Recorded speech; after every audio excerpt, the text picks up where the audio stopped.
in Sure. the ski scene. Because, I mean, you still got like 3 pages of stage directions afterwards. I know. All right. Well, we will just, I will just do my best here. Yes. Just do it till you get sick of it. Yeah, there you go. Don't be shy. Don't be like, all right, that's enough, McCabe. All right, cool. Better Off Dead, a love story by Savage Steve Holland. And this is his first draft, and he drew some beautiful cartoons of a lady screaming and a monster stealing her, and a knight sees them go by, and the knight is in love with her on his very adorable horse with the cutest face ever, and he goes jumping over the credits, and he goes swinging over on a vine to rescue her, and he fails, and he falls down into alligators, and it's very sad, and he is better off dead. Dissolved to interior Morning Lane's bedroom. A real window shade. It springs open with a noisy flapping sound, revealing a crisp, frosty morning. We pan from the window across from Lane Meyer, M-Y-E-R, his bedroom. The thing that is most apparent Oh, is M-E-Y-E-R.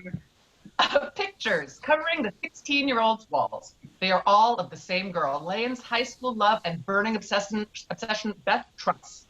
The pan ends on Lane, lying on his bed asleep. He is wearing his red aviator-style glasses. He has an arm draped around a framed photo of Beth. Close-up clock radio reads 8:08. There is a clicking sound, and Lane bolts upright as a blaring rock tune explodes from the radio. It takes him a second to become reoriented. He bends his eyeglasses back into shape, gives his favorite photo of Beth a loving glance, kisses it, and hops out of bed. He is wearing nothing but dirty socks and boxer shorts. Interior bathroom, clutching himself against the cold, Lane turns on the shower. The bathroom begins to fill with steam. Lane places the photo of Beth on the sink as he gargles to the rock tune, mouthing the words in the mirror. Close up Beth's photo, Lane draws a heart from the fogged glass with his finger. Lower angle shows Lane entering the shower. His socks are still on. Cut the hallway. Lane's blaring music and the sound of the shower can be heard from behind the closed bathroom door. We pull down the hall and stop at another door. Dissolved to interior Mr. and Mrs. Myers' bedroom. Close-up of Al Myers snoring in his cozy bed. His wife Jenny is asleep next to him. A distant sound causes Mr. Meyer to twitch. Cut to exterior street. The deafening sound of baseball cards and a kid's bicycle spokes comes up and fills the screen. We pull back from the baseball cards to reveal a small-town paperboy, Johnny Gasparini, intently pumping the pedals of his Stingray bicycle. Cut to interior Mr. and Mrs. Myers' bedroom. Mr. Myers squirms in his bed as if he's having a nightmare.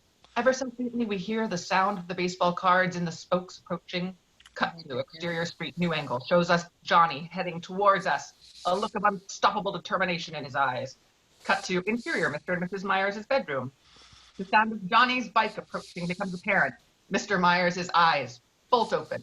He bursts out of bed in a panic, pulls on boots, pants, and his wife's pink frilly bathrobe. Mr. Meyer runs from the room.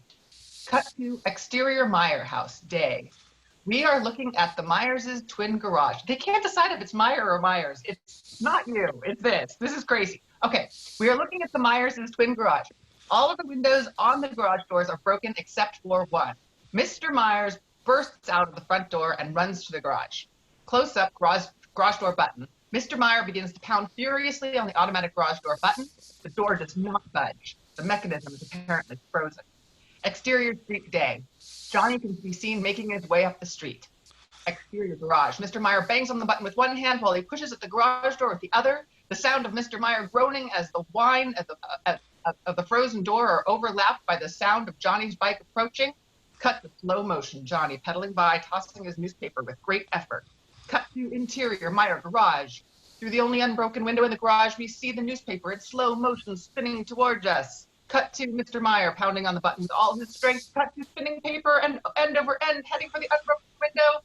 Cut to exterior garage door, finally lifts with a mechanical groan, just in time. The paper hits harmlessly against the wood part of the door. Mr. Meyer is ecstatic. He dances about victorious as the sound of Johnny's bike disappears down the street. Ha ha! You missed! You missed this time, you little menace. I beat you.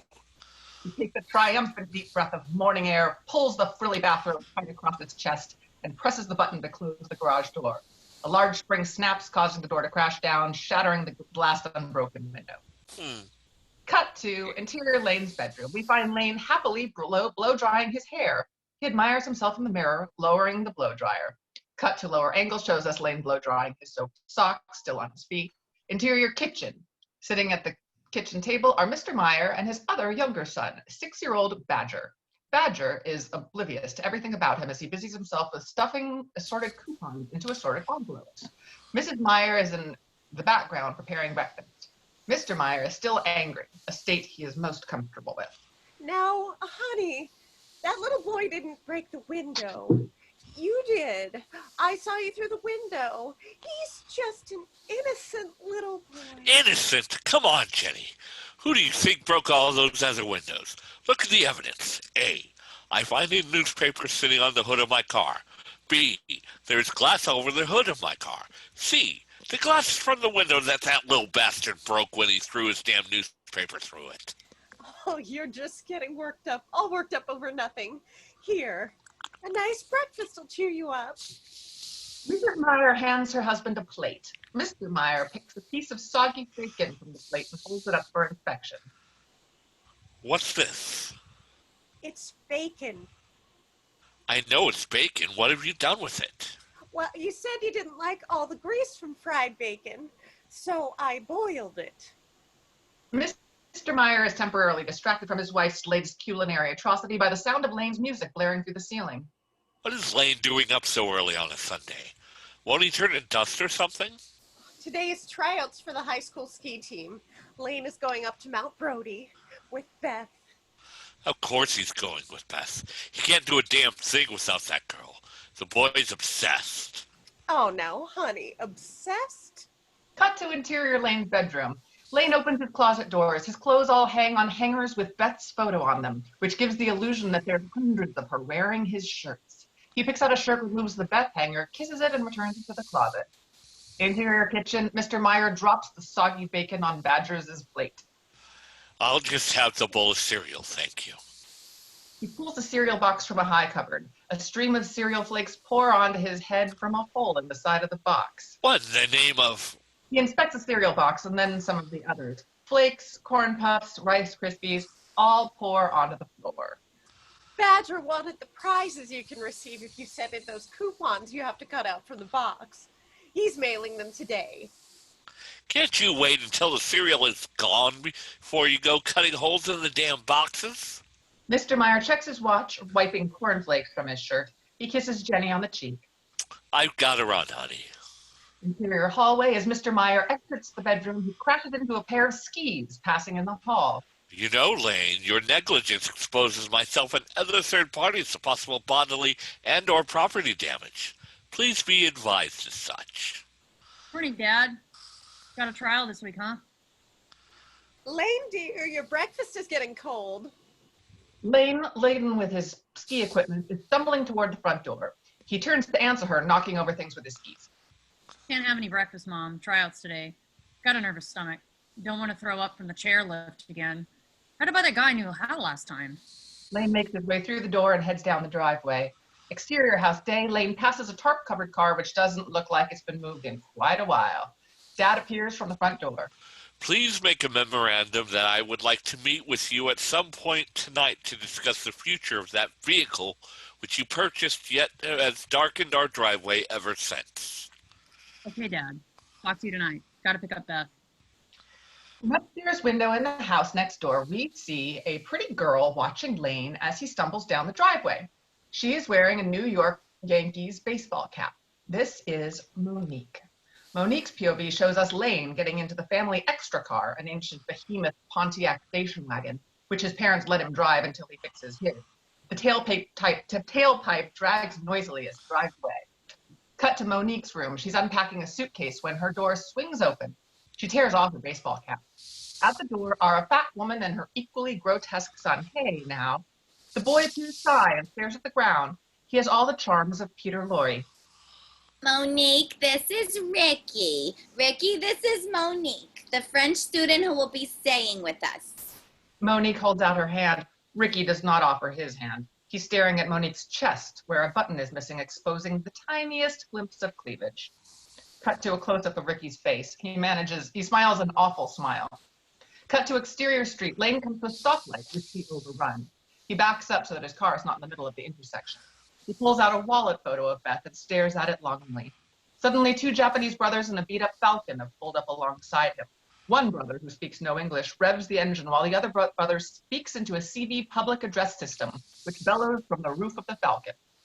It's obvious that this fellow learned English from watching the wide world of sports, as he speaks with a voice like Howard Cosell. His brother puts on red leather racing gloves, while Lane puts on rubber kitchen gloves. It's an awesome spectacle. Awesome. An audacious display of seething opponents, once again paralleled in an obstinate attempt to prove superiority of the roads, unequaled in our lifetime. The crowds swell with anticipation as the light turns. Green. The Falcon tears away with an F-16, like an F-16 from an aircraft carrier. Lane has left his car in reverse. He tears away backwards, smashing into a truck. Cut to Beth's room, day. If he asks me out, of course, I'm gonna go out with him. The pretty blonde girl we now recognize from the photos. It's Beth. She's talking on the phone as she struggles to get a photo of Lane out of its glass frame. I mean, he skis the K-12. Yeah, he's so boss. Lane?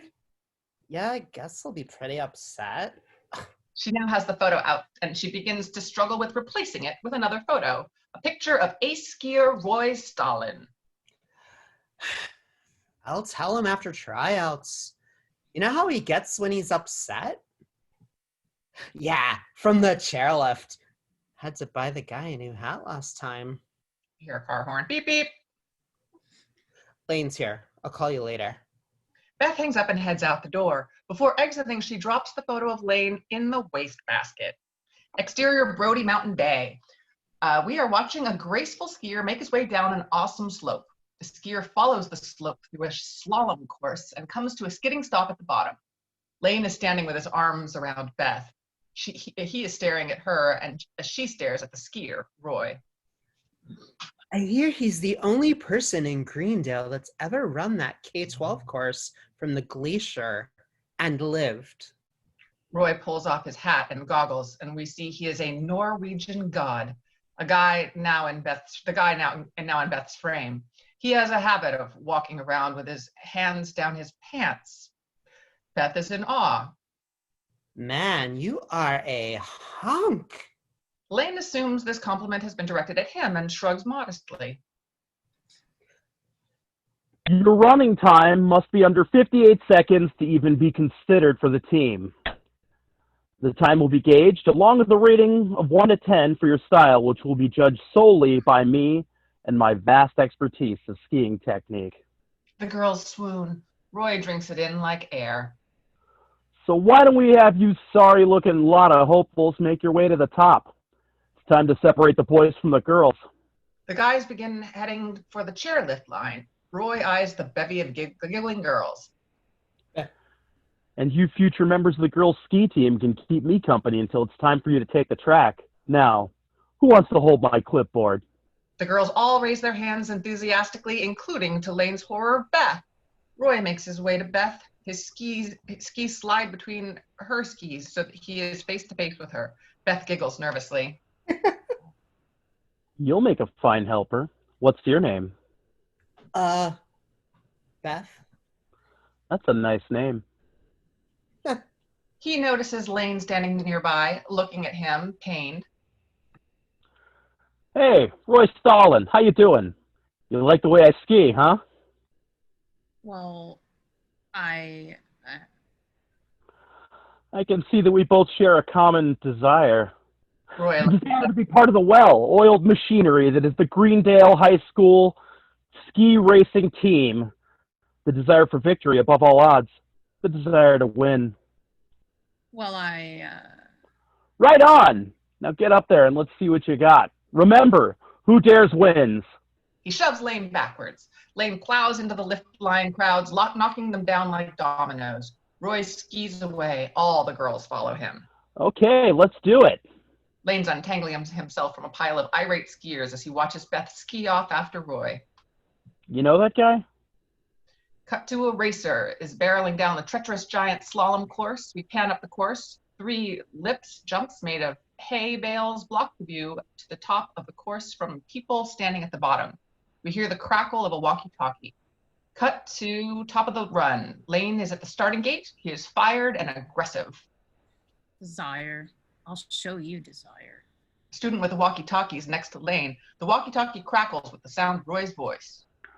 You ready up there? Oh, shit. Nina! I'm sorry. I was in the middle of typing. All set. What's the next victim's name? Meyer, Lane Meyer, spelled M-Y-E-R. I'll change my name. To bottom of the hill. Roy, surrounded by adoring females, surveys his clipboard that Beth is holding. As in Oscar Mayer, also spelled M-Y-E-R, even though we know the commercial and it sounds different? You were standing with Oscar, Beth. Is he your main wiener man? Beth stumbles over her words. She's saved by the crackle of Roy's walkie-talkie.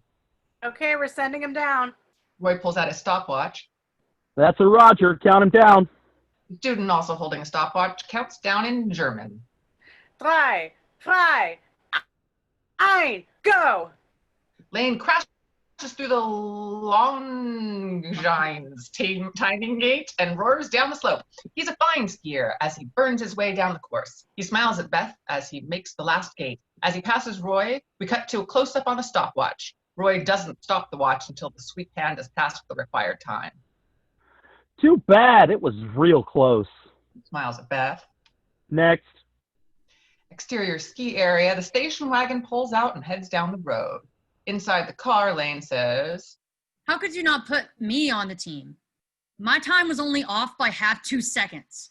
There's only so many positions available on the team, Lane. Your time just wasn't good enough. So what? I tore up that course. My style was perfect. Some things are far more important than a fast time. Those are the rules, Lane. It just seems wrong. Take your run, for example. It was twice the required time, yet your style was really quite good. Anyone could see that with a little practice, you'd be a fine skier. And just because of your time, you're not on the team?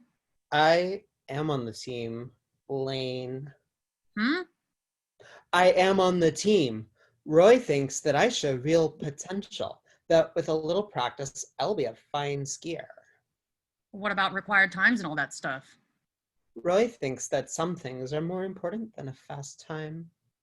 That's idiotic. Station wagon's heading down the throughway. Cut to exterior Beth Street Day. There's a moment of uncomfortable silence. Well, I guess I could drive you to the slopes. That way you won't have to take the silly ski team bus. We can be together between races. Listen, Lane, I think we better talk. Here we are, the castle where the Queen Elizabeth lives. Exterior Beth's house day. The car pulls in front of Beth's house. We see Beth's dad sweeping the walk by the front door. Look, Lane. Yes, Beth? He pulls her close. How's your stomach these days? My stomach? He's fine. Haven't had an upset stomach since, well, you know. Yeah, I think we better go inside, Lane. They pass Beth's dad and head into the house. Above Beth's dad, we see Lane and Beth pacing back and forth. Lane stops in front of the window, horror-struck. We think we hear him say, "Break up." He heads for the window and struggles with it. Beth's dad stops sweeping as he hears the upstairs window fly open. He looks up and his eyes widen in horror as we hear a retching sound. Beth's father screams as we cut to interior Lane's car day. Lane in his car, his voice cracking. He stops at a light from a side angle. 6 months and she wants him? Roy, just like that? At the light, the Japanese twins and the Falcon pull alongside Lane's car. Yi-suk again gives his PA commentary while his brother revs the car's engine. Truly a sight to behold. The man beats. Tears stream from his eyes. the once great champ, now a study in mopishness. A true challenger whittled to the epitome of melancholia in the face of so potent a foe. Lane in hysterics ignores him. He pulls a stack of 8x10 photos of Beth from the glove box and tosses them into the garbage can. Yi-suk's brother, Chen, continues to rev the engine. How sad it is to witness the collapse of one so mighty, a man reduced to the pitiable sight we now behold. No longer the victory-hungry stallion we raced so many times before, but a pathetic... Intercut both cars. Want some time to yourself? Too young to see so much of one person, huh? He pulls down the visors. They're adorned with photos of Beth. He tosses them into the garbage can as his hurt and anger reach a fever pitch. See, other guys, sure, you see. Other guys, fine. I'll be just fine. Now that we've washed up age ex-champion, a man no longer within the grasp. We've... What is that?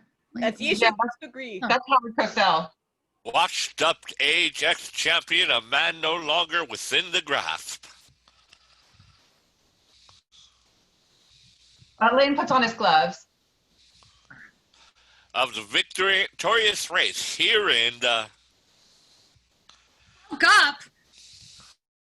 Close-up light. It turns green. The Falcon tears off. Lane hasn't noticed that there's a truck in front of him at the light. He plows into it. It's the same giant man, Rocco, he hit this morning. Exterior Myra's house. Close-up on Badger's fat little hands as he's cutting out a coupon for the book, How to Pick Up Trashy Women. Lane pulls up in the station wagon and ambles past Badger in a total zomboid state. Broke up. We broke up. In the front hallway, Mrs. Myers is vacuuming and does not acknowledge Lane's depressed state. Hello, Lane. How was your day? Broke up. We broke up. That's nice, dear. Lane grabs an extension cord out of a nearby closet and exits the scene. We broke up. We broke up. In the garage, Lane enters through the basement door. He stands on the cement steps leading it down into the garage and ties one end of the extension cord to an overhead pipe. Lane ties a noose and slips it over his head. He thinks for a second and decides that this is idiotic. He shakes his head and begins to undo the noose. Just then, he is knocked off the step by the basement door swinging wide with great force. His mother's rear end appears. She's vacuuming the basement. Behind the door, we can only see Lane's feet kicking, trying to get his feet back on the step. He finally succeeds when his mother slams the door back again. Again, his feet are flailing. His mother turns off the vacuum and looks behind the door where she finds Lane kicking and hanging onto the noose with his hands just barely keeping himself from choking. Again, he maneuvers his feet onto the steps.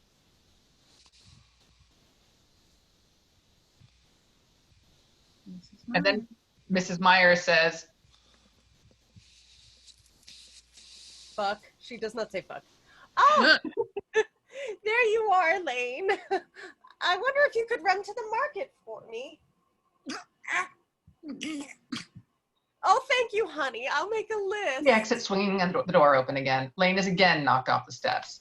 Cut to supermarket. That night, Lane and his best friend Charles are at the register. The register is the kind that talks in a little robot voice. 1 can cheese whiz, $2.18. Charles is sucking a can of Happy Whip. Whip it.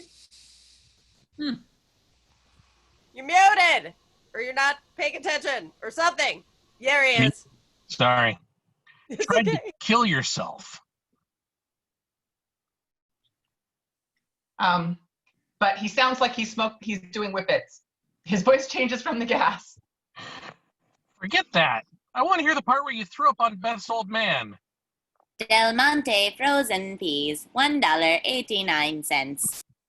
6 months. She's throwing all that away. I mean, oh, sorry. 6 months.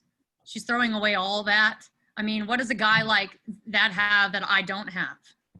Yodels, $1.79. Well, a Porsche for one thing. He can ski to K-12.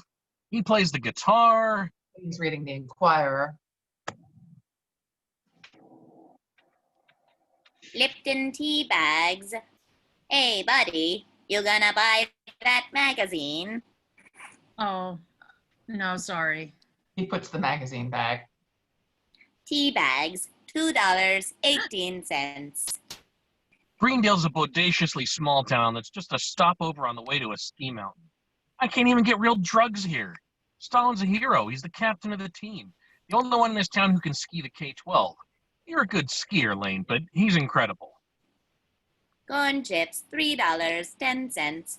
Grand total, $20.86. Maybe if I could get that stupid car of mine to work, she'd take me back.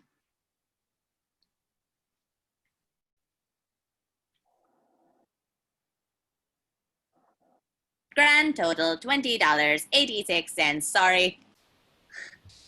Maybe if I skied the K-12. How I'm back to killing myself? Hey, bud. I said grand total, $20.86. You got food stamps or what? Oh, sorry.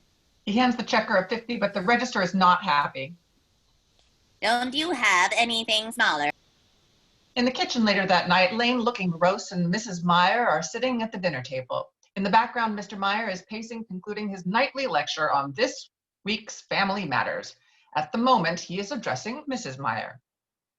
And so, in conclusion, you being the mother of said inclined sequigeniture, that being my second and youngest son, Badger, will hereby reach an agreement with me, being father of above-mentioned sequigeniture, whereas Badger will discontinue the phenomenon of cutting coupons from said articles until such a time that the produce contained in said articles is removed from said articles in the process they were intended to be used. Is that fully understood?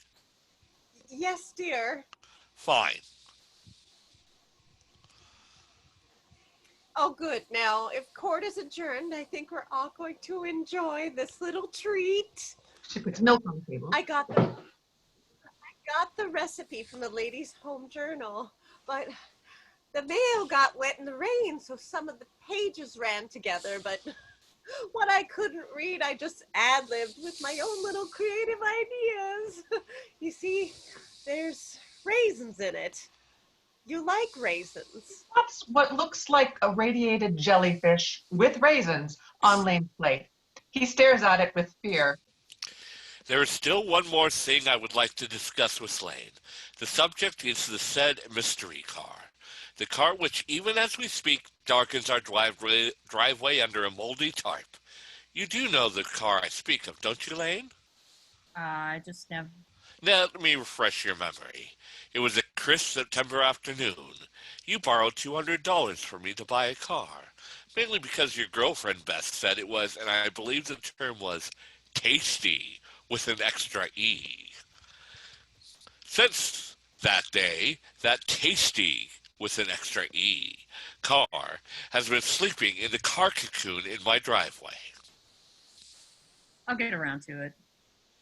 And Mrs. Meyer places milk next to Lane's plate in an attempt to change the somber mood. Lane, have you seen the exchange student who's staying with the Smiths? I believe she's in your grade. She looks most pleasant and tasty with an extra E. Perhaps you should stop over and welcome her to our town. I know she'd like that. Yeah, Mom, sure. Mrs. Smith probably got her so that the weirdo son of theirs would see what a girl looks like. The kid never leaves the house, just sits around crocheting all day. Why, do you know that the Chapman family had their exchange students stay with them for 6 months? You mean that kid from Brazil? Well, he practically became a son to Jules and Irene. I don't know about that. Last time I talked to Jules, he said that Enrique kid never flushed the toilet. Irene wouldn't let him say anything to the kid. Told Jules that maybe foreigners don't have toilets. Most disgusting thing I've ever heard. Some strange South American hanging around your whole house not flushing the toilet. Lane stares at a hole through his dinner. His father rants on. Suddenly, to Lane's horror, his dinner crawls away under its own power. Could I be excused, please? I'm not feeling well. He leaves. I swear to God, you just can't have a casual conversation with your kids anymore. In Badger's bedroom that night, amongst piles of brown mailing paper, empty boxes, and coupons yet to be mailed, Badger is sitting at his desk. He's busying himself with snapping together a Galaxy Man laser blaster, which he has recently received in the mail. Lane walks into the room and rummages through some of the items strewn about Badger's floor. X-ray specs, voodoo dolls, decoder rings, books on throwing your voice. Finally, Lane inspects the box that the Galaxy Man laser blaster arrived in. Close up on the box, the picture on the box shows a kid wearing a Galaxy Man costume aiming his gun at the wall. A beam of D-cell battery light shines on the wall. I can't figure it out, Badger. Why do you waste your money on this kid stuff garbage? Badger snaps the last piece onto the gun. He aims the gun at Lane. A beam from the gun blows the box out of Lane's hand, disintegrating it. Dissolved to the Myers house at night. A half moon is in the night sky. Cut to Lane's room, where he is sitting against his headboard, looking at his favorite picture of Beth. 6 months. I don't understand. We were in love. It was love at first sight. First sight. Focus has dissolved to a flashback, black and white at a beach party. Time is 6 months earlier. Beth is sitting at a picnic table with her friend Sharky. Lane is playing football with Charles when he spots her. We know he's in love with her because he just stops and stares. And then someone taps him and we see he's standing on someone's picnic. Beth laughs as we cut to Lane, a bundle of nerves, as he tries to make conversation with the 16-year-old vision. How do you like Greendale? That's fine. Oh, well, good. In the school system, you find it adequate? She scratches her nose. School hasn't started yet. Oh, that's right. From this point, we just see Lane and Beth's mouths move as we continue their conversation. What we hear is what the two are actually thinking. She itched her nose. I wonder if that was some kind of unconscious message to me that there's something on my nose. He quickly runs a finger across his nose. That's funny. He wiped his nose after I did. Oh, maybe I've got some dirt on my nose when I itched it. God, he's too embarrassed to tell me. I must look sickening. She rubs her nose twice with a quick, nervous movement. There she goes again. What could it be? Dirt? Relish on my nose. How gross. She might think it's... Oh, no, not that. Oh, no, please don't let it be a booger. Not now, please. He runs a sleeve over his face. It must be all over me. He's telling me it's all over my face.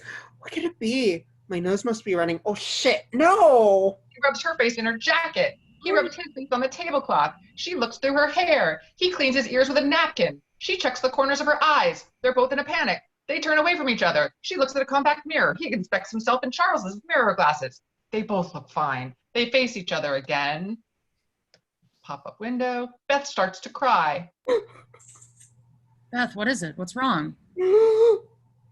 It's just that I've been sitting with you for forever. Forever, but you just... Don't you want to kiss me? Dumbstruck, Lane can't believe his ears. He reaches for her, and we cut to Lane's bedroom. Morning. Ding dong. Lane wakes up. He's back in his bedroom. It's morning. Lane. First sight. Ding dong. The sound of the doorbell ringing fills his room. Somebody get the door.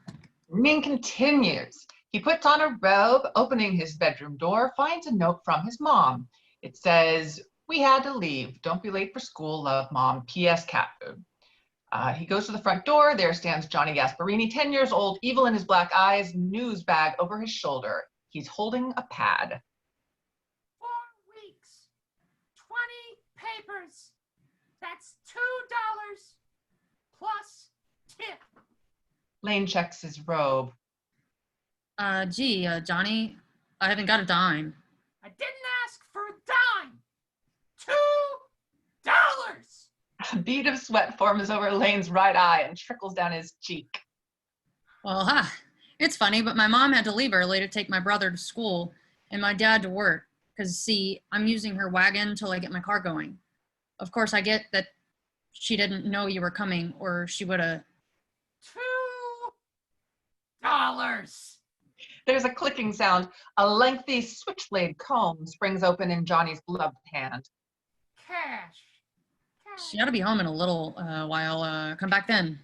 He slams the door in Johnny's face. He nervously peeks out the window. Johnny is gone.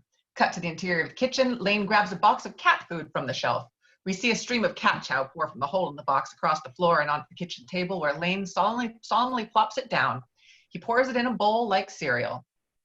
It's the other guys. Doorbell rings again. Lane looks out, but no one's there. He gingerly steps out in his boxer shorts and robe. Suddenly, he finds himself suspended upside down by a rope connected to an overhead flagpole. Johnny Gasparini glares from over the roof. I'm coming back. I'll get my $2. He disappears, leaving Lane hanging upside down in his underwear. Cut to exterior of the Smith's house. Day. Mrs. Smith, Monique, and Ricky are getting into the car to go to school. Ricky is crocheting and eyeing Monique. From Monique's POV, we see Lane hanging in his front doorway. Why, there's Lane Meyer. He's our neighbor. Hello, Lane. Do you have neighbors in France? Neighbor. Lane weakly waves at them. Monique stares uncertain as the car disappears down the road. Cut to exterior street. Lane's station wagon drives in frame, and inside the car, he turns on the radio. Neil Sedaka blares, "Breaking up is hard to do." Lane grumbles and changes the station. Then he stops at Eric Carmen, "All by myself." Moves on to the Bee Gees, "How can you mend a broken heart?" Angered, he punches another button. Gilbert O'Sullivan's "Alone Again," naturally. Hall & Oates, "She's Gone." Cut to exterior street. Day. Lane's station wagon passes through the frame. He throws something from the window. As his car leaves the frame, the thrown object crashes to a halt in front of us, and we see that it is the car radio. Okay. Oh, that was you. No. Interior car day. Interior car day. Yay! Interior car day. Woo! Okay. So she dumped you. So he's a better skier. You're a free man now, killer. You just gotta buck up. Act your age. Think of it. Now you can experience other women. All kinds of women. More women than you had ever dreamed of existed. Ooh, focus dissolved to a daydream. Black and white. Exterior Greendale High School. Lane's Ferrari pulls into the high school parking lot. From his POV, we see a riot taking place up ahead. The whole female population of Greendale High is attempting to push past police barricades and get their hands on Lane. As Lane's car drives past them looking for a parking space, they scream, "Seguimos! All wrapped up into one. They start getting out of hand. The police fire tear gas into the crowd. A figure breaks through the barricades and approaches Lane's car. It is Charles DeMar. Yo, Lane, monster scene taking place here. I repeat, monster scene. Now that you're not joined at the hip to Beth anymore, this semi-crazed mass of poontang is crawling out of their skin. You fiend. Man, you are the hottest thing since sunburn. Lane gets out of his car, now a Ferrari, very sure of himself. The crowds are going wild, surging, screaming, pushing. Let me handle it. We'll get the girls to draw straws. You shouldn't go in that way. Hey, Lane, things are starting to get ugly. Maybe we... It's too late. The girls have overrun the barriers. As Lane and Charles seek refuge in the Ferrari, Lane is grabbed by hundreds of hungry arms. His head is mushed against the steering wheel. Honk, honk, honk. Lane is at a stoplight in the present time day. His head is resting on the steering wheel. Honk, honk, honk. He looks to see the source of the blaring horn and is greeted by the blaring commentary of Guy Socri. It is truly a spectacle that defies belief. Dauntless opponents, side by side again. Gladiators in this fiercest and most glorious moment in competition racing. Ken revs the damn engine as an anger starts to build in Lane. The light turns green and the two old cars peel out. The Falcon disappears down the road. Lane is still at the light. He has literally peeled out the rubber on both his back tires. Cut to exterior Greendale High School. Lane's car with the two flat tires making its way into the parking lot parks in a handicapped parking space. There is no riot going on. Charles DeMar does, however, approach the car. He sticks his head through the open window. Yo, Lane, Hey, listen, pal, I was just wondering. Well, let's be adults. 10-4, you reading me? I was just wondering, would it be righteous if I cruised, took out Beth? I mean, since you guys aren't going steady anymore, is that, I don't know. Lane rolls up the window as Charles gives a "what did I say" shrug from the other side of the glass. Cut to algebra trig class. We pan along the students in Lane's math class. They listen half awake to the rantings of their teacher, Mr. Kerber. Oh, Vincent Schiavelli, R.I.P. We pan to Beth, listening intently. We focus on Lane in the foreground, staring at Beth from across the room. Angle on Mr. Kerber in front of Einsteinian figures on the blackboard. We should have relatively no problem solving the equation by dividing the angle by the length, width, and hypotenuse of our three previous equations. Now, I'd like to see how you worked these problems out. Please take out your homework assignments. The class opens up notebooks with page upon page of equal Einsteinian equations. Lane pulls a piece of loose leaf paper from his back pocket. There is nothing on the paper except a piece of chewed gum and the word homework. Sophia, Buster, and Beth, and Mr. Meyer, please come to the blackboard and show us how you solved this geometrical dilemma. The students head for the blackboard. Lane touches his chalk to the board, and there is a horrible from the chalk. Sorry. Angle on the rest of the class and Mr. Kerber. They're holding their ears and their hair is standing on end. Lane starts again, but his eyes are drawn to Beth, who is diligently working out her math problem. He starts jotting down obscure numbers as he drifts into memory. Dissolved to a memory in black and white of an exterior woods. A full moon glows romantically over Lane's station wagon, which is parked in a remote wooded area. We hold on the car as we hear the sounds of teenage snuggling. Cut to the interior of the car. Beth and Lane are making out with typical teenage lust. Suddenly, Beth stops. What's that? What's what? I heard something. Beth, we're in the most secluded place on Northern Hemisphere. There's nothing out here. Beth finally feels reassured. They get back to what they were doing. Exterior of the woods, the dialogue continues as we see the same establishing shot of the station wagon under the full moon, only this time the tires are gone and the car rests on concrete blocks. We hear a rustling sound, the sound of a foil wrapper being opened. Here, put this on. What? What is it? You wear it. Oh. There's a beat. Then we hear Lane talking nasally as if there's something on his nose. You mean like this? You really don't know what that is, do you? We're gonna do it tonight, Lane. Here. Now. This is it. Oh, do it. You mean do it now, tonight? You and me together? Wow, Beth, really, Lane, for God's sake, relax. It's just our virginity. Oh, yeah, I agree. Still, our virginity, I mean, this is a big step for us, a big moment in our life. Shouldn't we tell someone, or maybe should I get my dad's Polaroid? Lane, please. Let's just do it.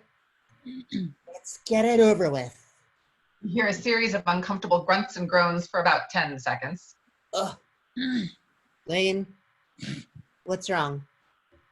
Nothing. It's just that, well, that thing I put on me, it's gone. What do you mean it's gone? It's not on me anymore. It fell off. Fell off? Fell off? Don't worry. It's got to be here somewhere. Fell off? Do you know what that means? Beth, please, relax. I'll find it. Take it easy. Oh my God, I feel pregnant. I'm sorry. Flashback. Cut to interior algebra trigonometry class in the present. I'm sorry. I just saw that. From Lane's POV, we see his classmates staring at him, worried. We pan along the blackboard past the other three students' math problems, which appear to have been answered correctly. Under Lane's equation, he has absentmindedly drawn a good likeness of a condom. Close up of the wall clock reads 10:18. The bell rings, signaling the end of class. Back to the scene as the students run for the door, Lane trails behind Beth, desperate to talk to her. Suddenly, there's someone between them. It's the guilty-looking Charles DeMar. He's holding a jar in his hand. The jar has a straw in it. What? Like we can't have a few laughs? A little black humor to start the day? A couple of major yuck-yucks between pals? Is that so horrible? By now, Roy has come to class and has his arm around Beth as he walks her away. Lane lets out a pained sigh. You want Charles?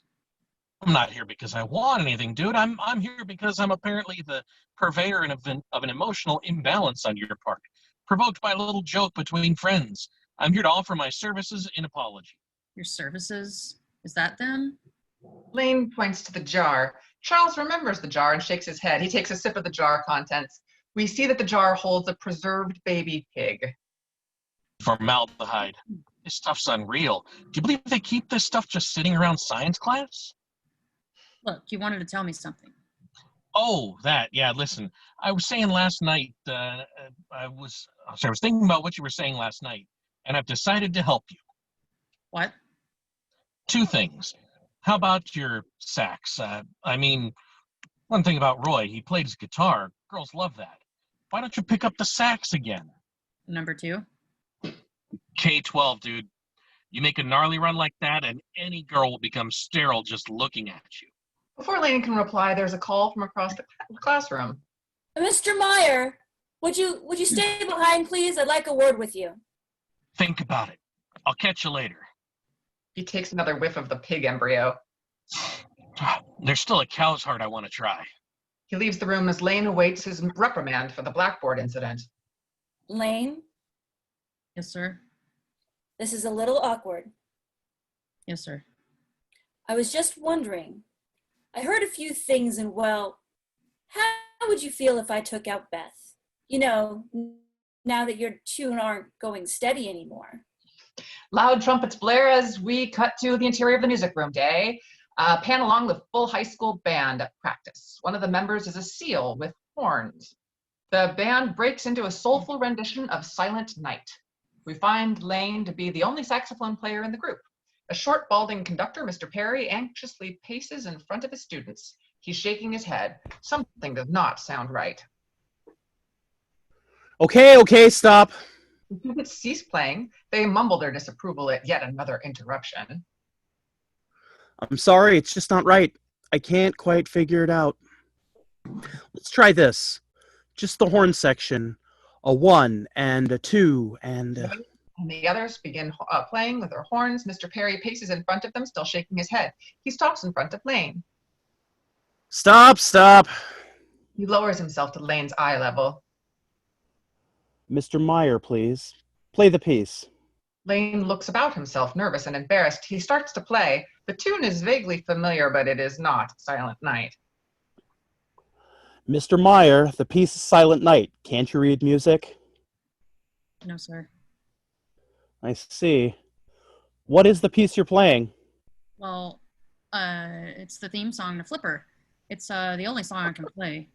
Some students giggle. The seal lets out a hearty bark. Lane's humiliated. Why did they cut that from the movie? What can he do now? He continues playing as we cut to interior of the school cafeteria.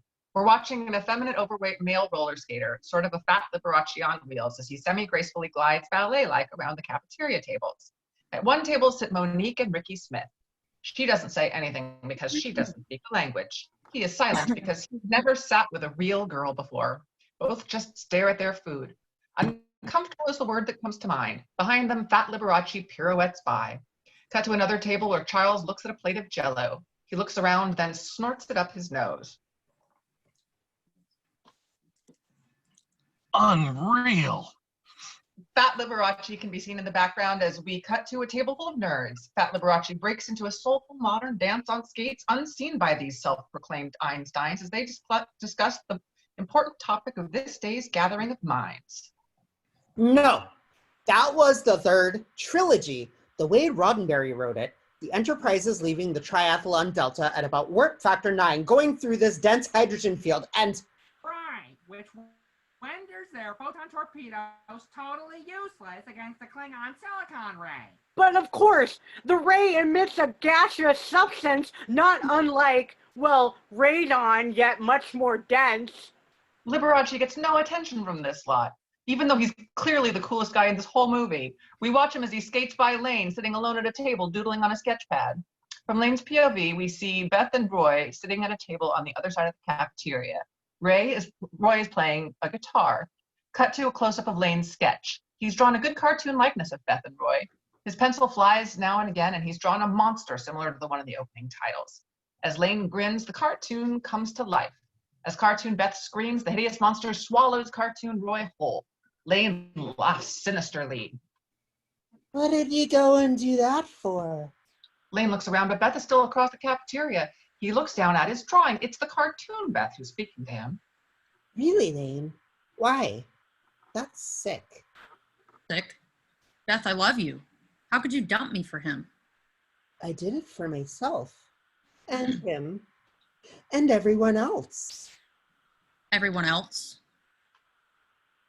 What are you doing? Opening your own little brothel?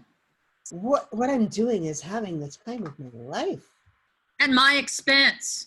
I mean, really, Beth, 6 months is a lot to throw away. To trade it all for these degenerates?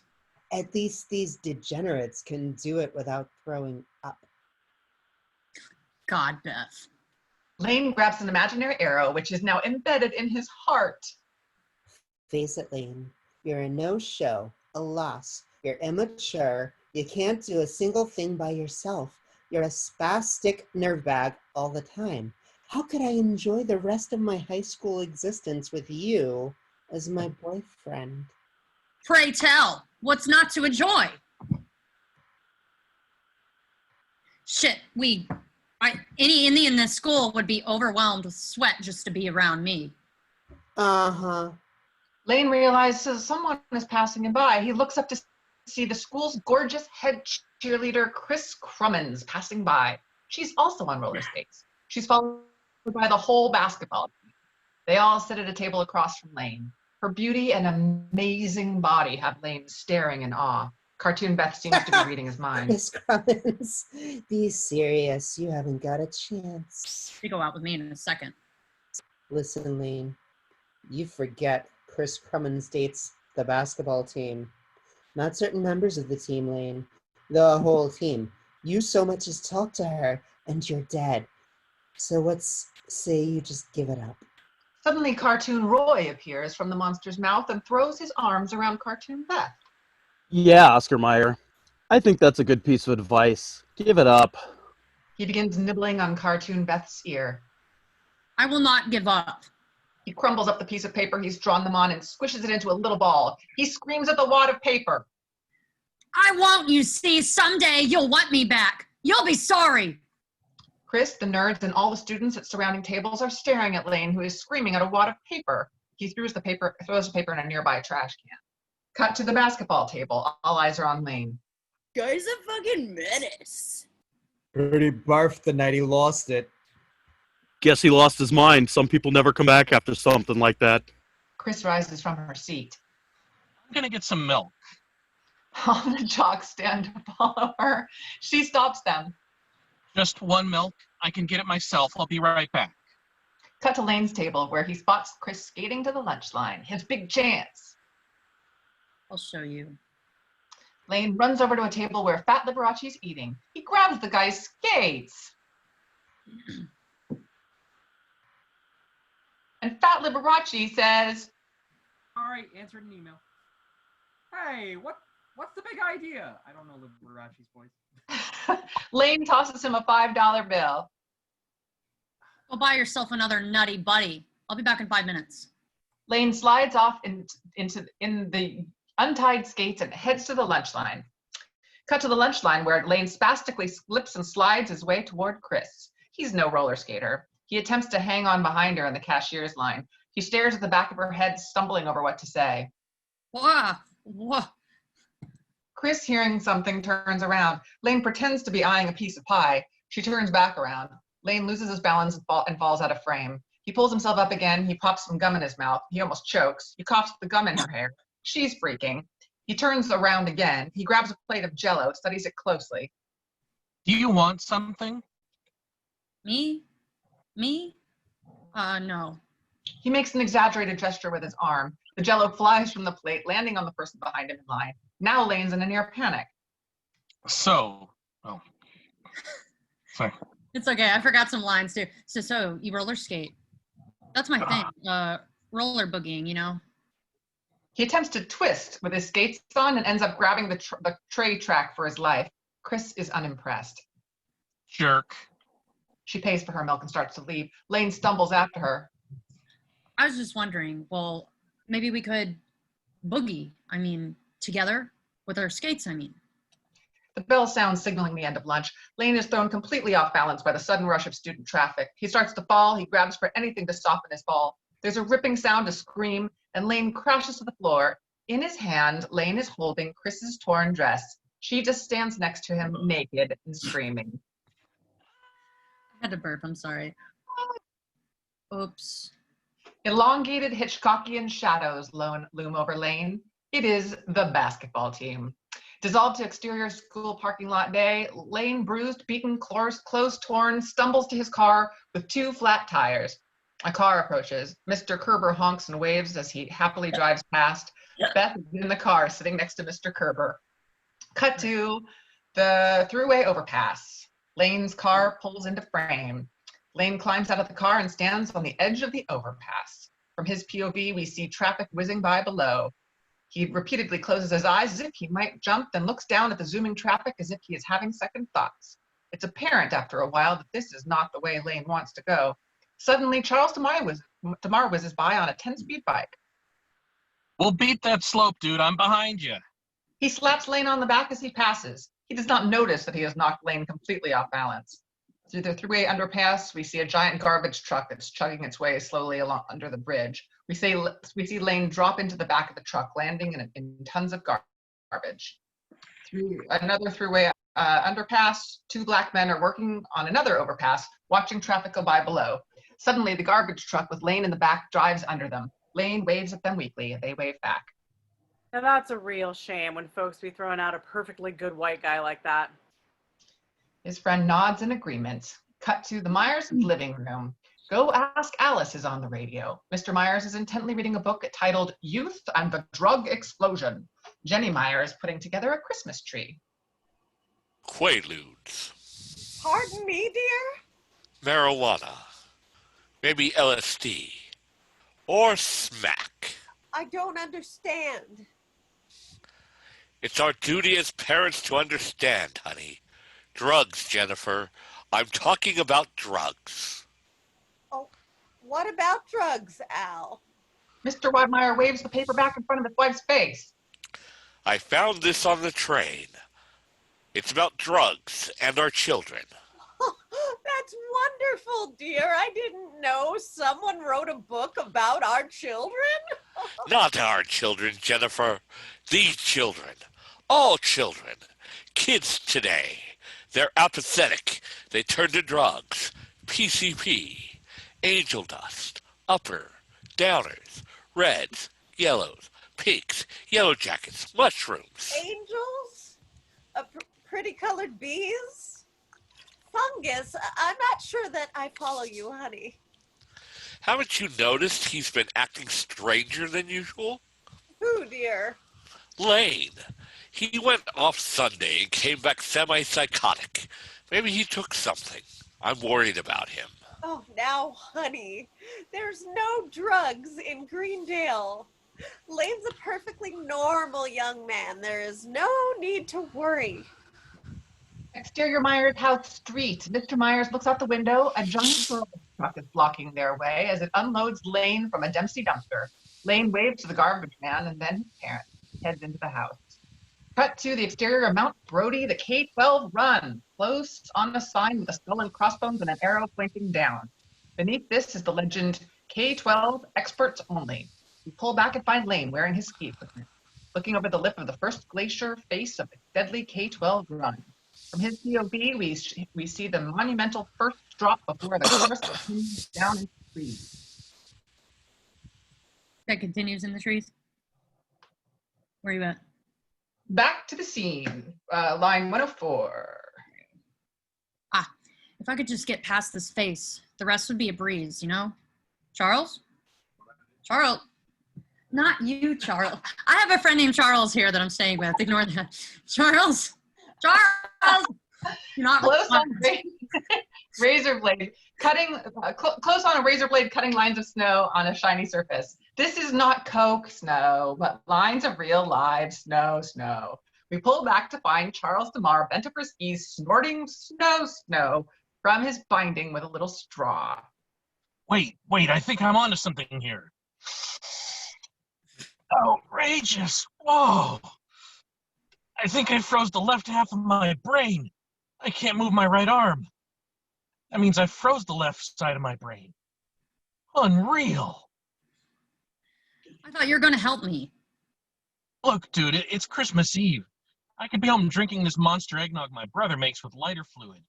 You've been staring over that edge for hours now. Let's just make tracks. I mean, people die on that slope, and dying when you're not really sick is really sick, really. This is very important to me. I have to prove something to myself. If I don't believe in myself, I might as well just be like my neighbor who sits around crocheting all day. Charles looks over the edge of the K-12.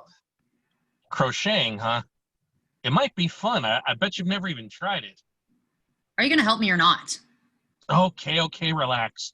I'll tell you what to do. He thinks a moment. We can almost hear his wasted mind clicking as he looks at Lane, the slope. He sticks a licked finger in the air for wind direction, feels the texture of the snow. Finally, he comes to a conclusion. He points over the lip of the run. What you do is go that way. Really fast. Smiles. What a coach. Lane is not smiling. A look of determination overcomes him. Thanks, Charles. Lane pushes off the lip. We follow him as he sails through the air for seemingly minutes. Finally, he hits a patch of deep snow. In slow motion, we watch him begin a horrible tumble of human limbs and spinning skis, poles, clothes, snow boulders, and assorted tree branches. We follow Lane in his tremendous tumble until a tree in the middle of the slope breaks his fall. He smashes into it with a slow motion, horrible impact. Finally, he comes to a complete stop, buried under snow, branches, and his equipment. Angle at the top of the slope. Charles is watching, totally excited. All right, now turn. Montage, exterior of Greendale, Christmas morning, Christmas music up, people are bundled against the cold. They run from stores, doing last-minute Christmas shopping, church bells ring, and montage. Cut to the exterior of the Myers house. A proud-looking Mr. Meyer has just replaced the last of the broken windows on their garage door.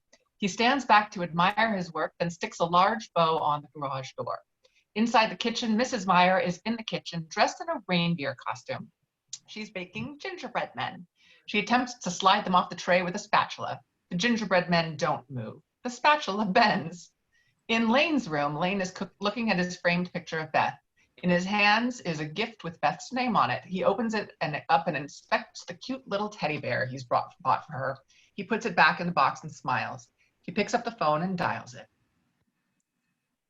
Hi. Merry Christmas. There's a beat as the person on the other end of the phone is speaking. We see from Lane's face that his heart is sinking. No, this isn't Spencer. No, it's not him either. It's Lane. Yeah, Meyer, right. Well, only went out every day for 6 months. I guess you could forget what my voice sounds like. Yeah. So guess what? Ran the K-12 yesterday. Uh-huh. Lane gets up and limps around his room in tremendous post-ski crash pain. Oh, it was a breeze. Nothing to it. Huh? No, that's not why I called. It's Christmas. I thought, maybe we could... No, we haven't opened presents yet. You did, huh? The cutest thing ever? From Roy, huh? How great. A giant teddy bear bigger than you. Huh? Expensive? Sounds it. What a swell... Look, I gotta go, Beth. The Christmas trees are on fire. He hangs up and throws the little teddy bear in the garbage. Mrs. Meyer calls from downstairs.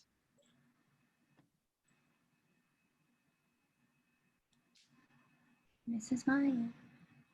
Mrs. Myers. I'm sorry I was muted. Lane, it's time to open presents. In the living room, close on a crackling Yule log burning in a fireplace, Little Drummer Boy music comes up. As we pull back, we see that the fireplace is on TV, which is also blaring the Christmas music. The Myers sit around the video fire opening gifts, including Lane's, we see a wide shot including Lane's family beaming as he opens his 9th gift. Lane pulls away the wrapping to reveal a Swanson frozen dinner. Oh, I remember how much you liked the chocolate brownie in that one. And look, chickpeas. Isn't that nice? We pull back from the beaming family, flanking a numb-looking Lane, a pile of frozen food on the floor.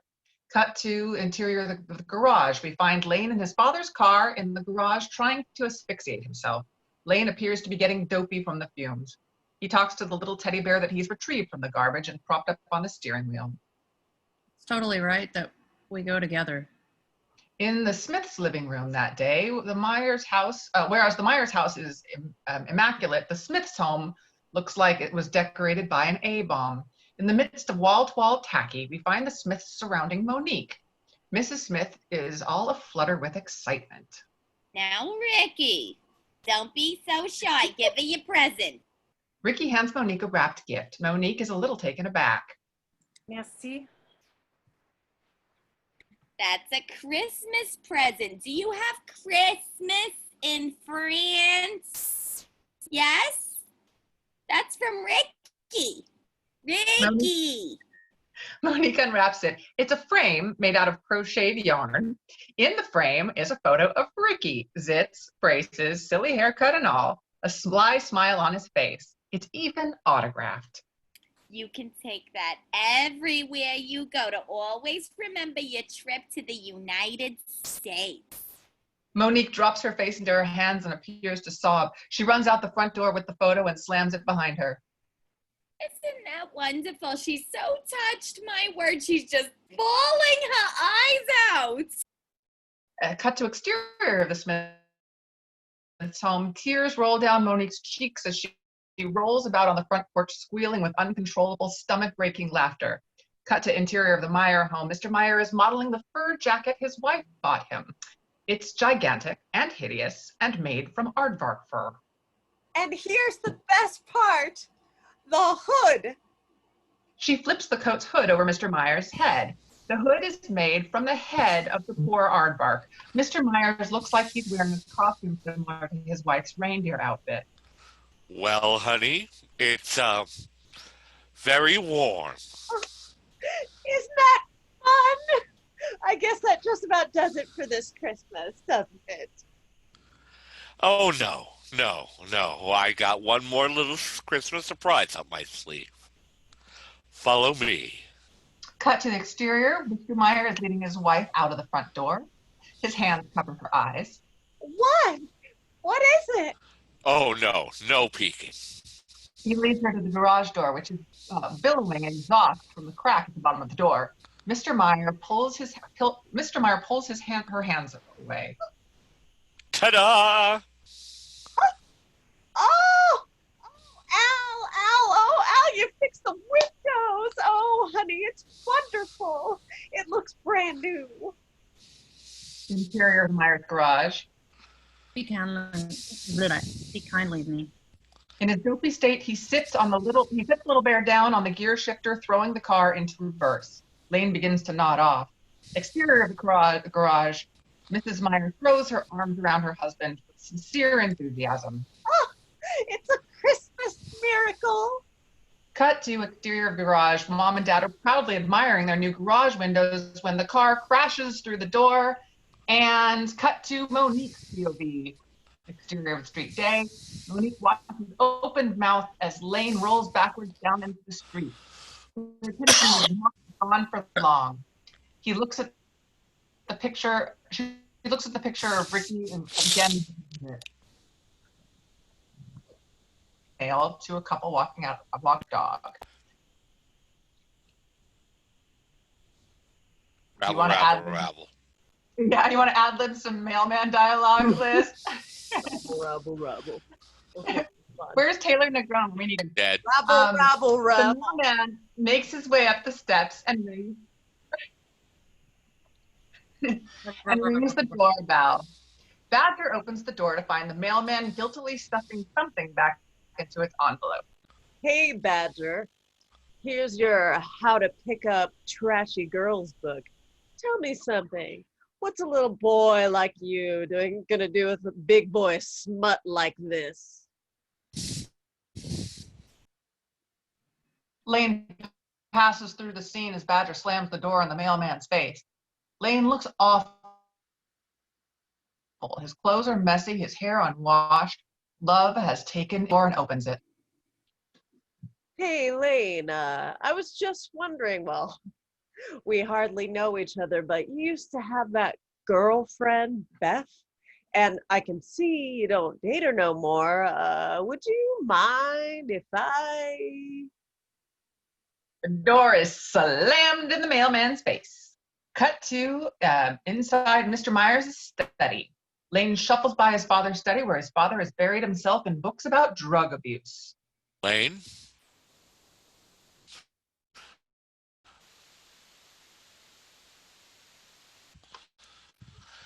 Let me just give you the bottom line. I think it would be better.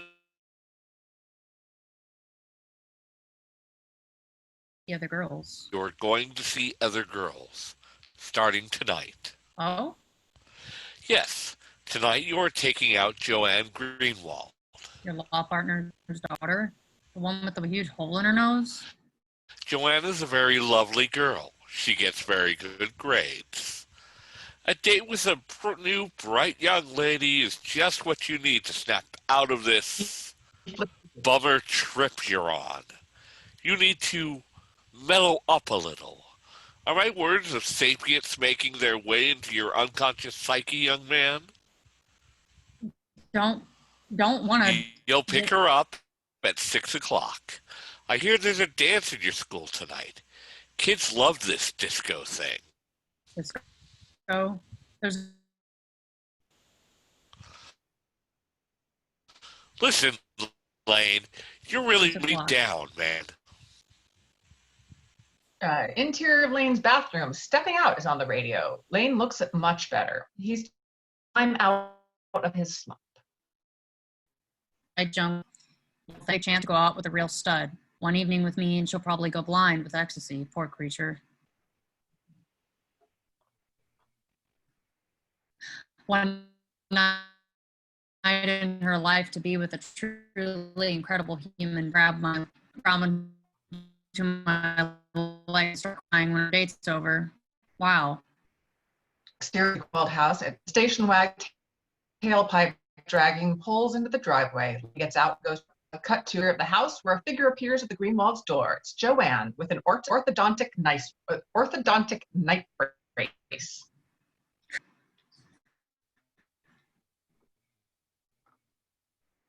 Commonly known as headgear. Sorry, I was muted and I did the whole, let's get something straight. I don't want to go out with you and I'm just doing it as a favor to my dad, right? Now, Joanne, I know you're happy just to be with Right. So let's make it easier on ourselves, shall we?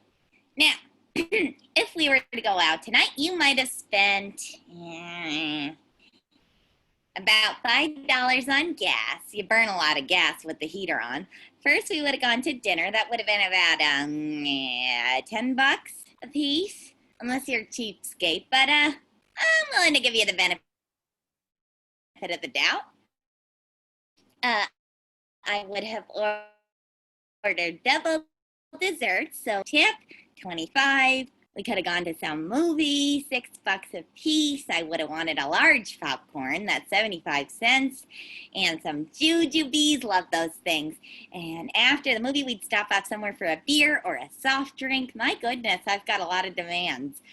Say $2 a piece, tax and tip included, making a grand total of $45.35, half of which is approximately $22.77. Now, why don't you just give me the $18.66, which you would have spent on me, and we'll call it a night. You take check? Oh, sure. Lane pulls out his checkbook. Cut to the interior of the school gym. At night, dance music is blaring. We find Ricky and Monique nervously standing in a darkened movie gymnasium? Okay. Ricky has discovered he likes girls as he tries again and again to put his arm around Monique. She is quick to dodge his advances, but is growing noticeably impatient.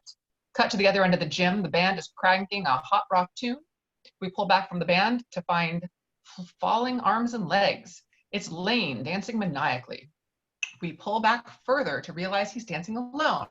As we pull back, We find every other person is making out. Interior of the Meyer home, close up on the book, How to Pick Up Trashy Women. At night, we pull back to reveal Badger is sitting on his bed reading the book. He pulls the book down, pulls a container of fish food from a desk drawer, shakes the fish food into a fish bowl. When we pan down to the fish bowl, we see it is not occupied by fish, but by sea monkeys, animated creatures that look exactly like the comic book ad promised they would. We hear the sound of vacuuming in the background. Cut to the interior of the car. Mr. Meyer is getting a ride home from his friend Buzz Duell, since the car is in the shop after Lane's suicide attempt. I really appreciate this, Buzz. Sure as hell hope the kid doesn't have any more crises and destroy anything else. No problem, Al. You were on the way. Now, let me see. It's been so long. I know this is your block. Don't tell me. Let me remember which one's your house. From Buzz's POV, we see Mrs. Meyer moving along the extension cord where she's vacuuming the leaves from the driveway. There's the ticket. Thanks, Buzz. Talk to you tomorrow. Mr. Meyer waves his friend off. Hello, honey. How was your day? Okay. I succeeded in getting Lane a form of employment. A job? How wonderful. Rocco Scarpelli, client of mine, runs a restaurant. Says Lane can start after the new year. Oh, he'll be so excited. And he could use the income to fix that damn car of his. Now don't tell me. The rake's broken. He gestures to the vacuum. Now, honey, don't be silly. You know how dirty asphalt can get. I don't want to miss a single ass. She's coming over for dinner Thursday. What? And I want everything to be perfect. And I froze. Your mother? Coming here? Oh my God. It's frozen? Again? No, Monique. Monique Juppé. The exchange student from France. The Smiths are bringing her for dinner. Oh, her. I see. Well then, it all makes sense. You know, honey, there were some dirty little tire tracks in the road leading up to our driveway. Hadn't you better get those? I'll get right to it.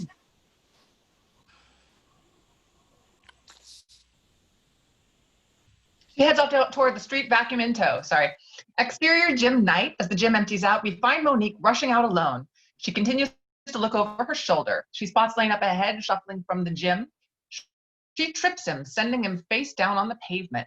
She makes a scene of apologizing in French. She helps Lane to his feet, brushing It's him okay, off. really. Fine.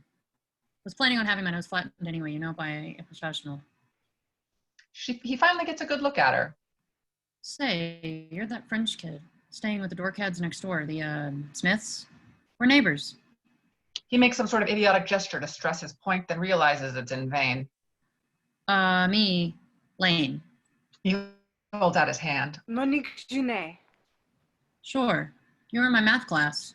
Boy, I sure hope you have better luck in that class than I do.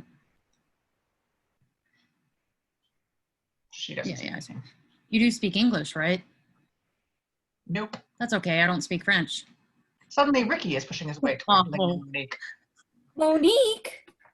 Monique quickly grabs Lane's hand and continues to shake it. Ricky, seeing them together, is stopped short. Shaking the dorkheads. Why, Monique, I had no idea where you had gotten off to. You shouldn't make me worry.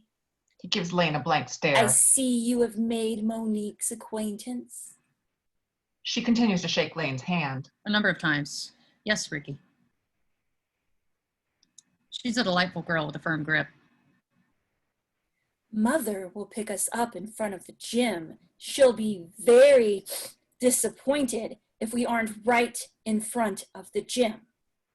Monique tightens her grip on Lane's hand. I'll tell you what, Ricky. Why don't you wait in front of the gym when Mom gets here to have Barb, to have her honk. When Mom gets here, have her honk the horn. Monique and I would like to continue our conversation. You should not upset Mother. Ever. He walks toward the gym, eyeing Lane slimily.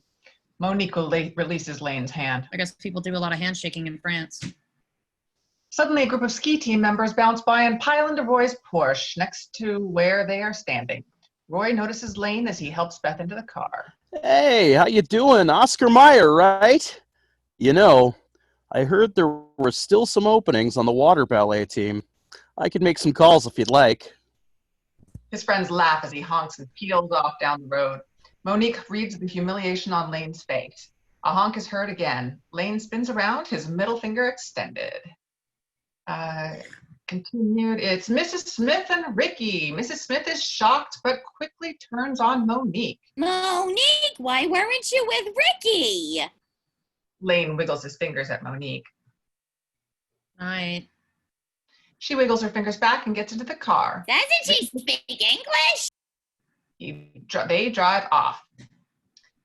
Lane is walking in and out of parking meters, practicing his skiing techniques. He turns into a park. The end.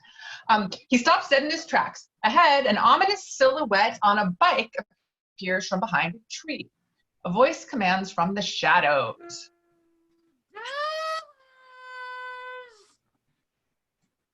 Sweat appears on Lane's brow. He panics and runs in the other direction. His path is immediately blocked by another paper boy on a bike.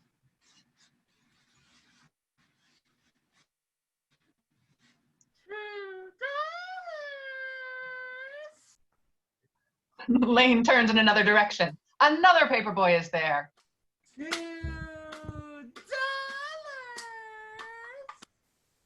Whichever way Lane turns, another paper boy is there. He makes a break for his car in a scene reminiscent of Hitchcock's The Birds. As he runs toward his car, it seems to be getting farther away, as in a nightmare. He's swarmed by what seems like hundreds of newsboys who bombard him with rolled up newspapers and chant in unison. $2. $2! Finally, Lane reaches his car. Keys! Where are the keys? He fumbles with them, finally unlocking the door. He tears away. Cut to the exterior of his house, where his station wagon pulls up. He goes inside. Panting, he crashes in and slams the door. He frantically peers out the window. His father watches him curiously from the living room where he is reading a book. Lane closes the drapes, wipes his brow. Enjoy your date, Lane. After me, they're after me. He runs upstairs, closes with Mr. Meyer, who raises his eyebrows and peers back into his book on drug abuse. We zoom in on the word paranoia. He begins reading the word again with fervent intent. I am fervently interested.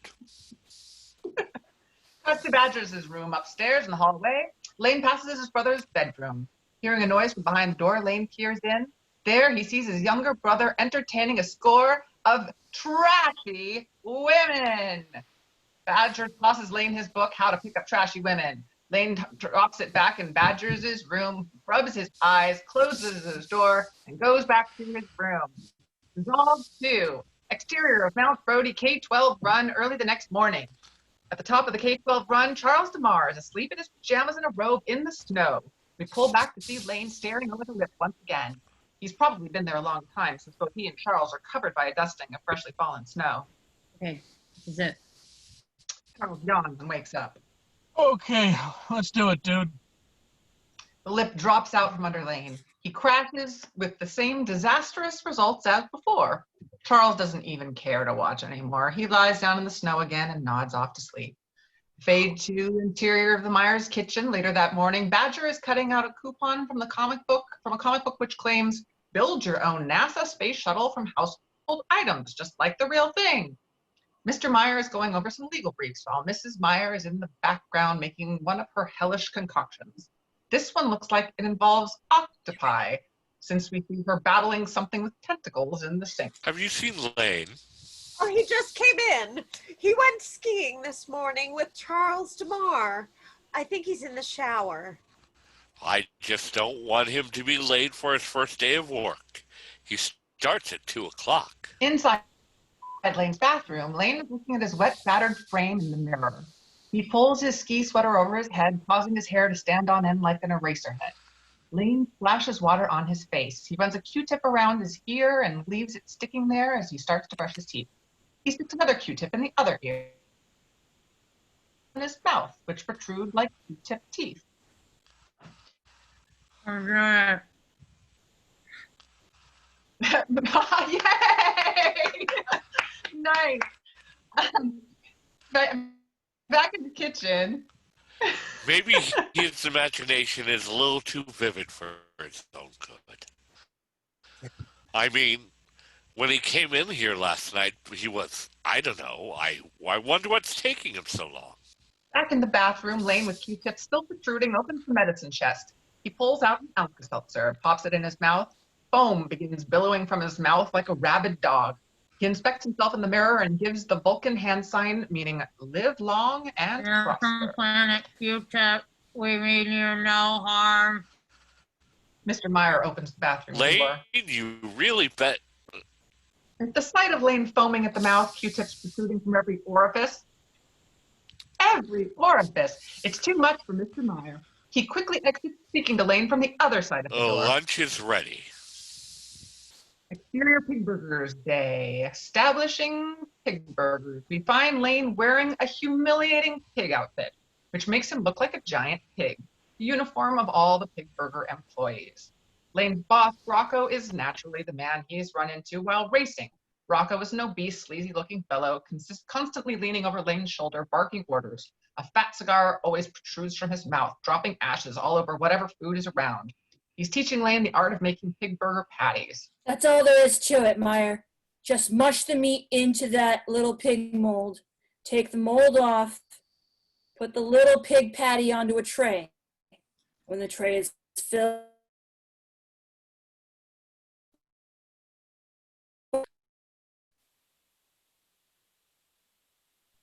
Yes, sir.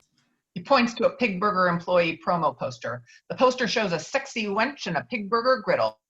At a pig burger griddle, a proud capped-toothed smile aimed our way. The caption reads, "Pig burgers, everybody wants one." He turns to leave Lane and to his patty molding and stops short. What's He this? hands Lane a key.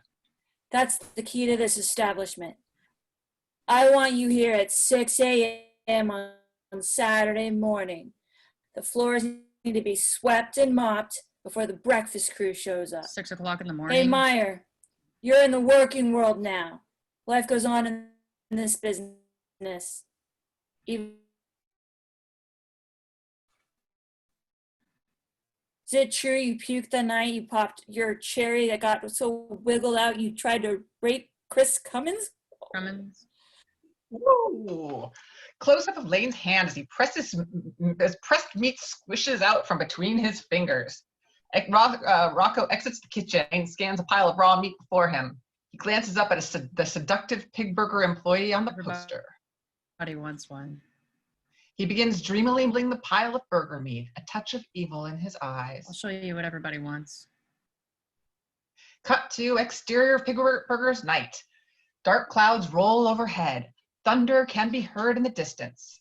Interior, evil organ music begins to well up as we watch Lane putting together a giant burger patty.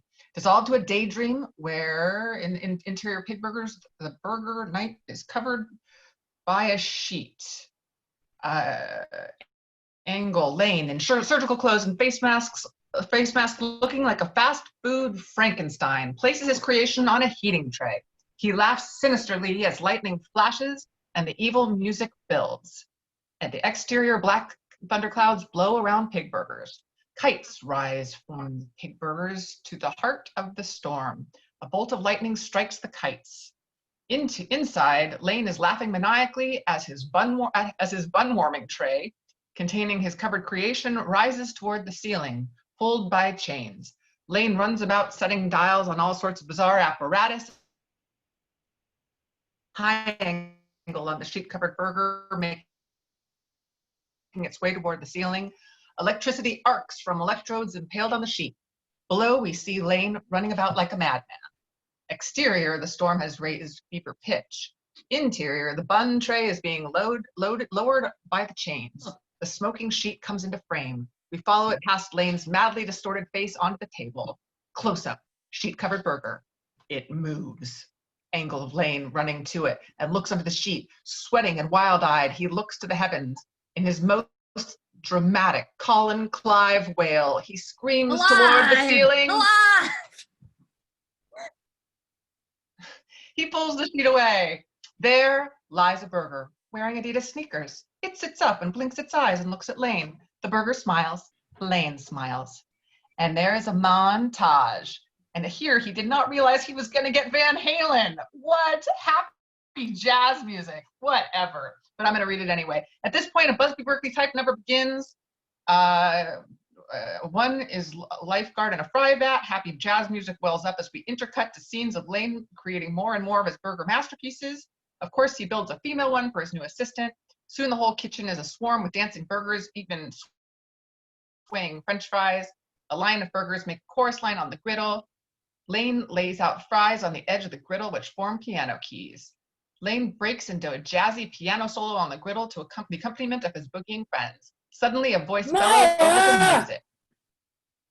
End of the daydream. Cut to Rocco at the kitchen door.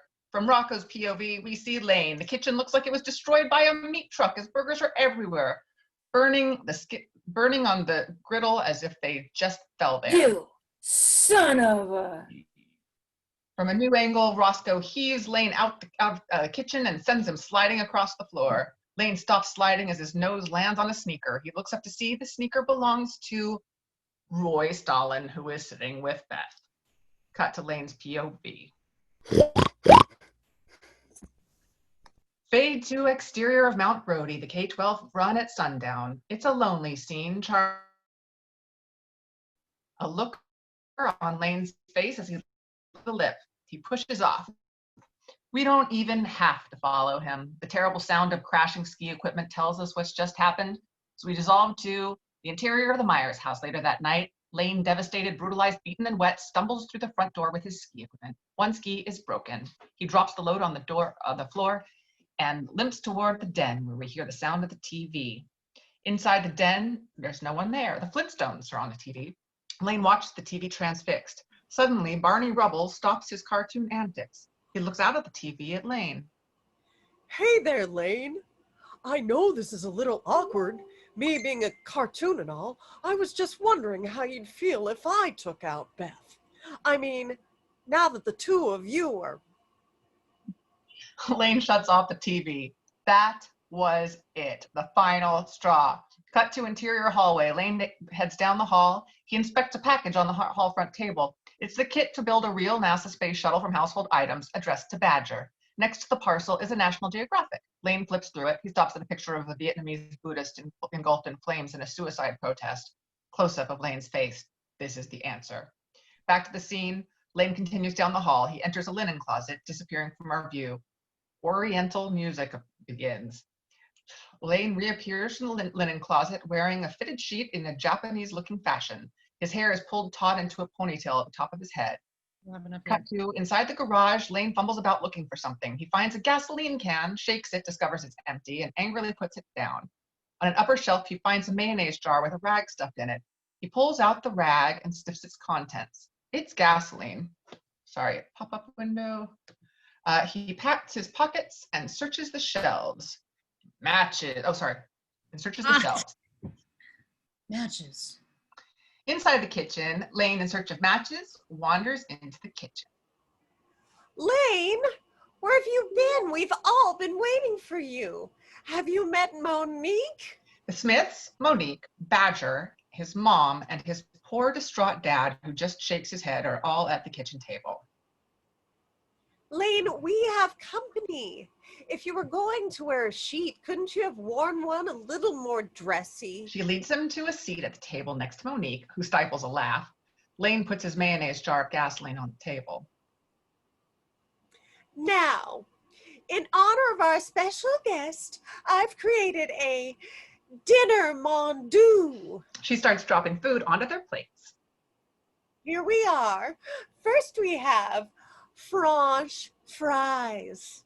And here is some French bread, French dressing, and to drink, Peru.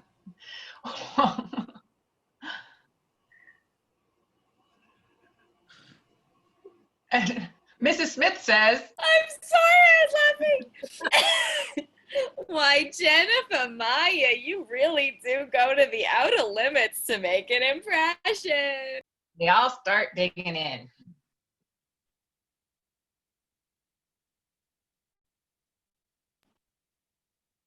Mr. Maya, Well, Monique, enjoying your stay in our town? Monique looks confused. Mr. Meyer decides talking louder will help. I said, are you enjoying your stay in our town? I think this is actually Mrs. Smith's line, but I'll say it anyway. It's no good, honey. She don't speak a word. Of course she does. I said, are you enjoying your... She doesn't speak English, Dad.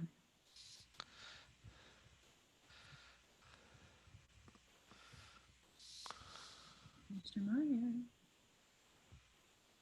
Did we go backwards? Something happened. Yeah. There was a mix-up. It's a So, repetitive Mrs. line. Smith absentmindedly hands the mayonnaise jar of gas and pours it No, he generously, says, are you enjoying your...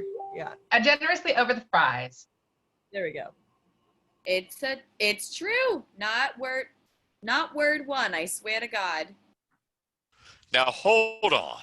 I thought these exchange students had to speak some amount of English to come over here.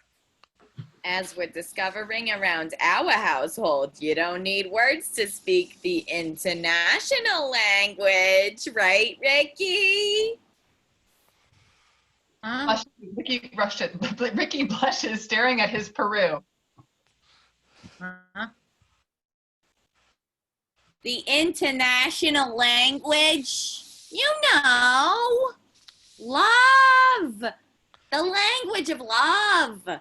I think Monique and our little Ricky got a regular cross-continental romance brewing here.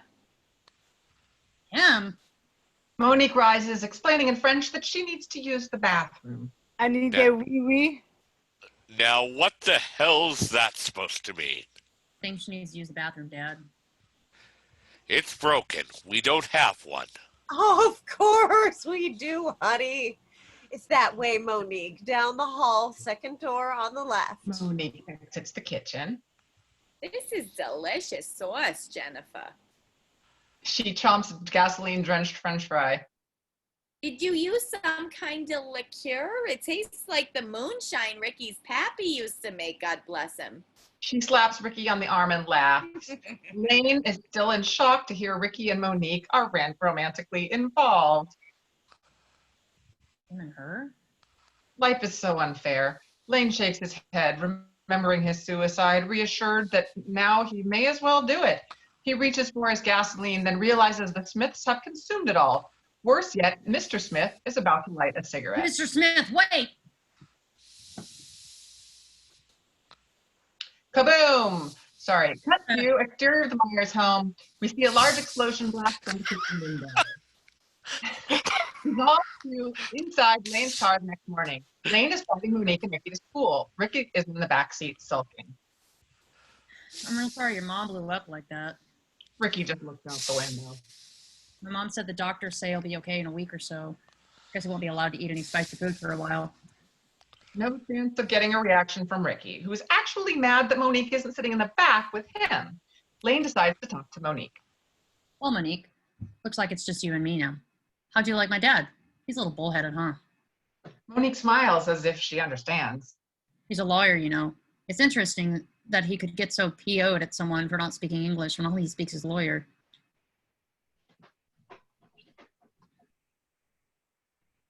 She doesn't speak any English. So, what would it matter anyway?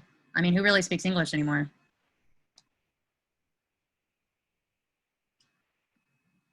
Oh, too bad.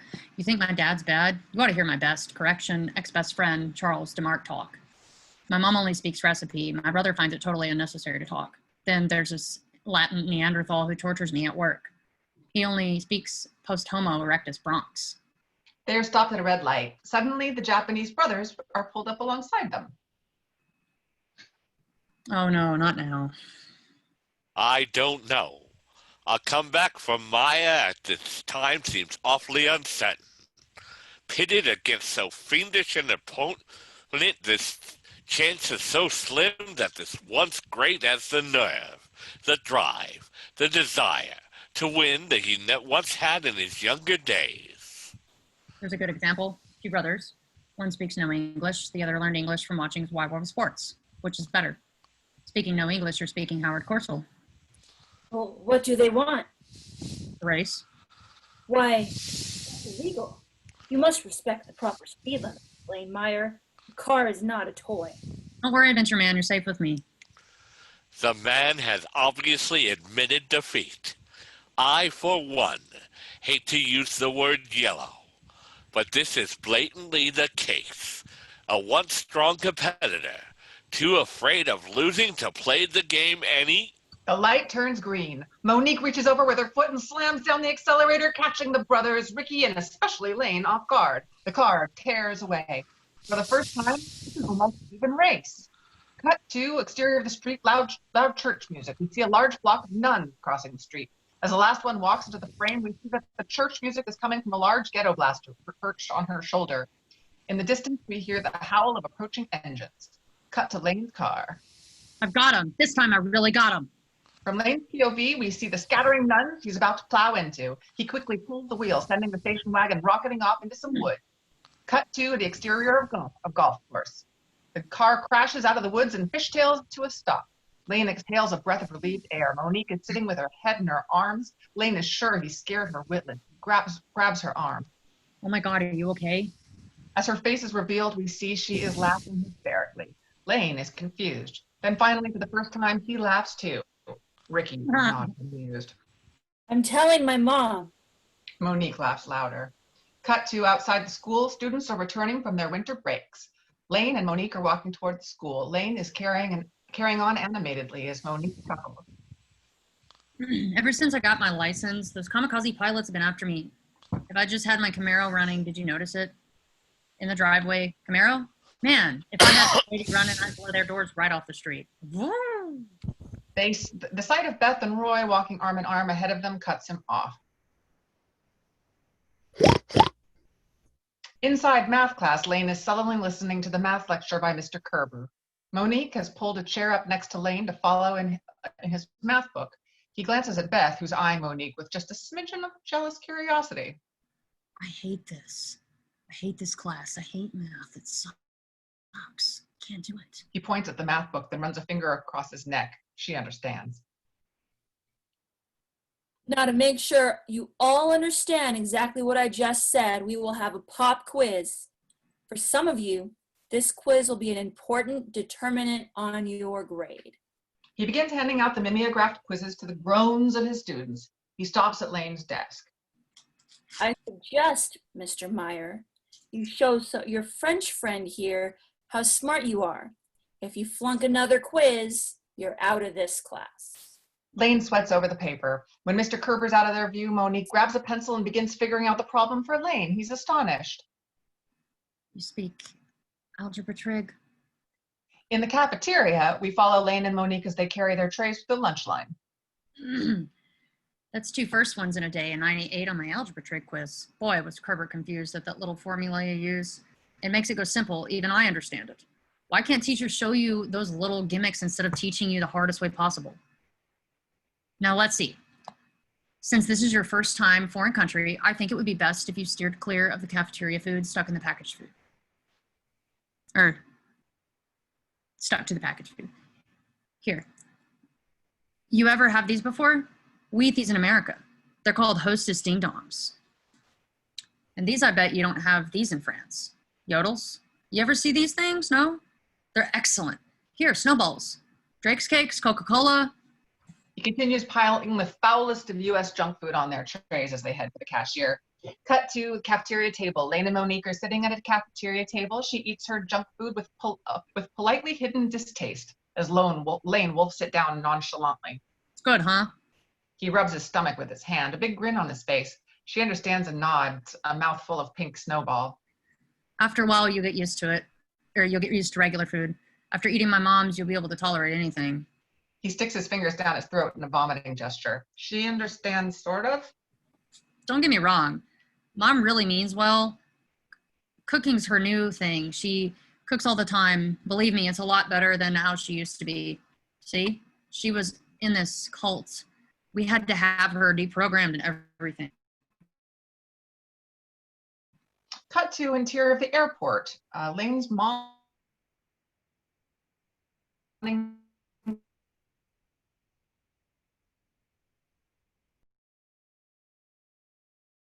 cosmetics. Okay, cosmetics. Do they have that in France?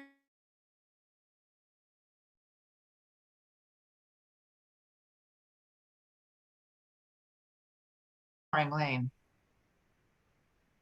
Bonjour. Voulez-vous coucher avec moi? Roy's cronies laugh behind him. Lane attempts to retrieve his books from the floor. Roy takes Lane's place at the table next to Monique.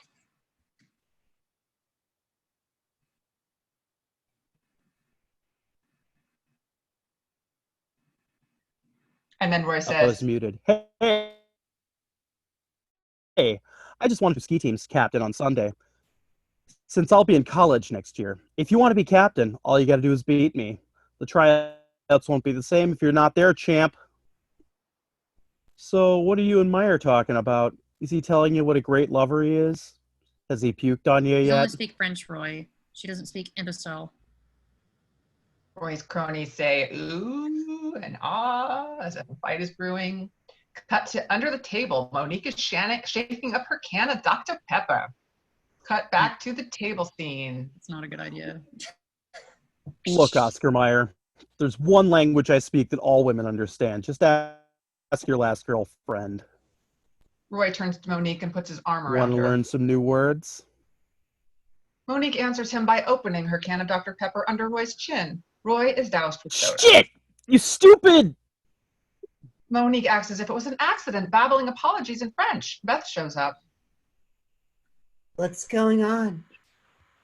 Nothing. Just learning that Oscar's frog girlfriend here is as big of a clod as he is. Lane loses his temper, drawing the attention of all in the cafeteria, which grows silent. Hey, listen, champ. You leave her out of it. You think you're such a big tough shit because you're captain of the ski team. Well, the truth is I could out-ski your ass any day of the week. You want to race, sucker? I'll take you on any day. Oh, I'm sure, Meyer. From K-12, pal. Roy laughs at Lane.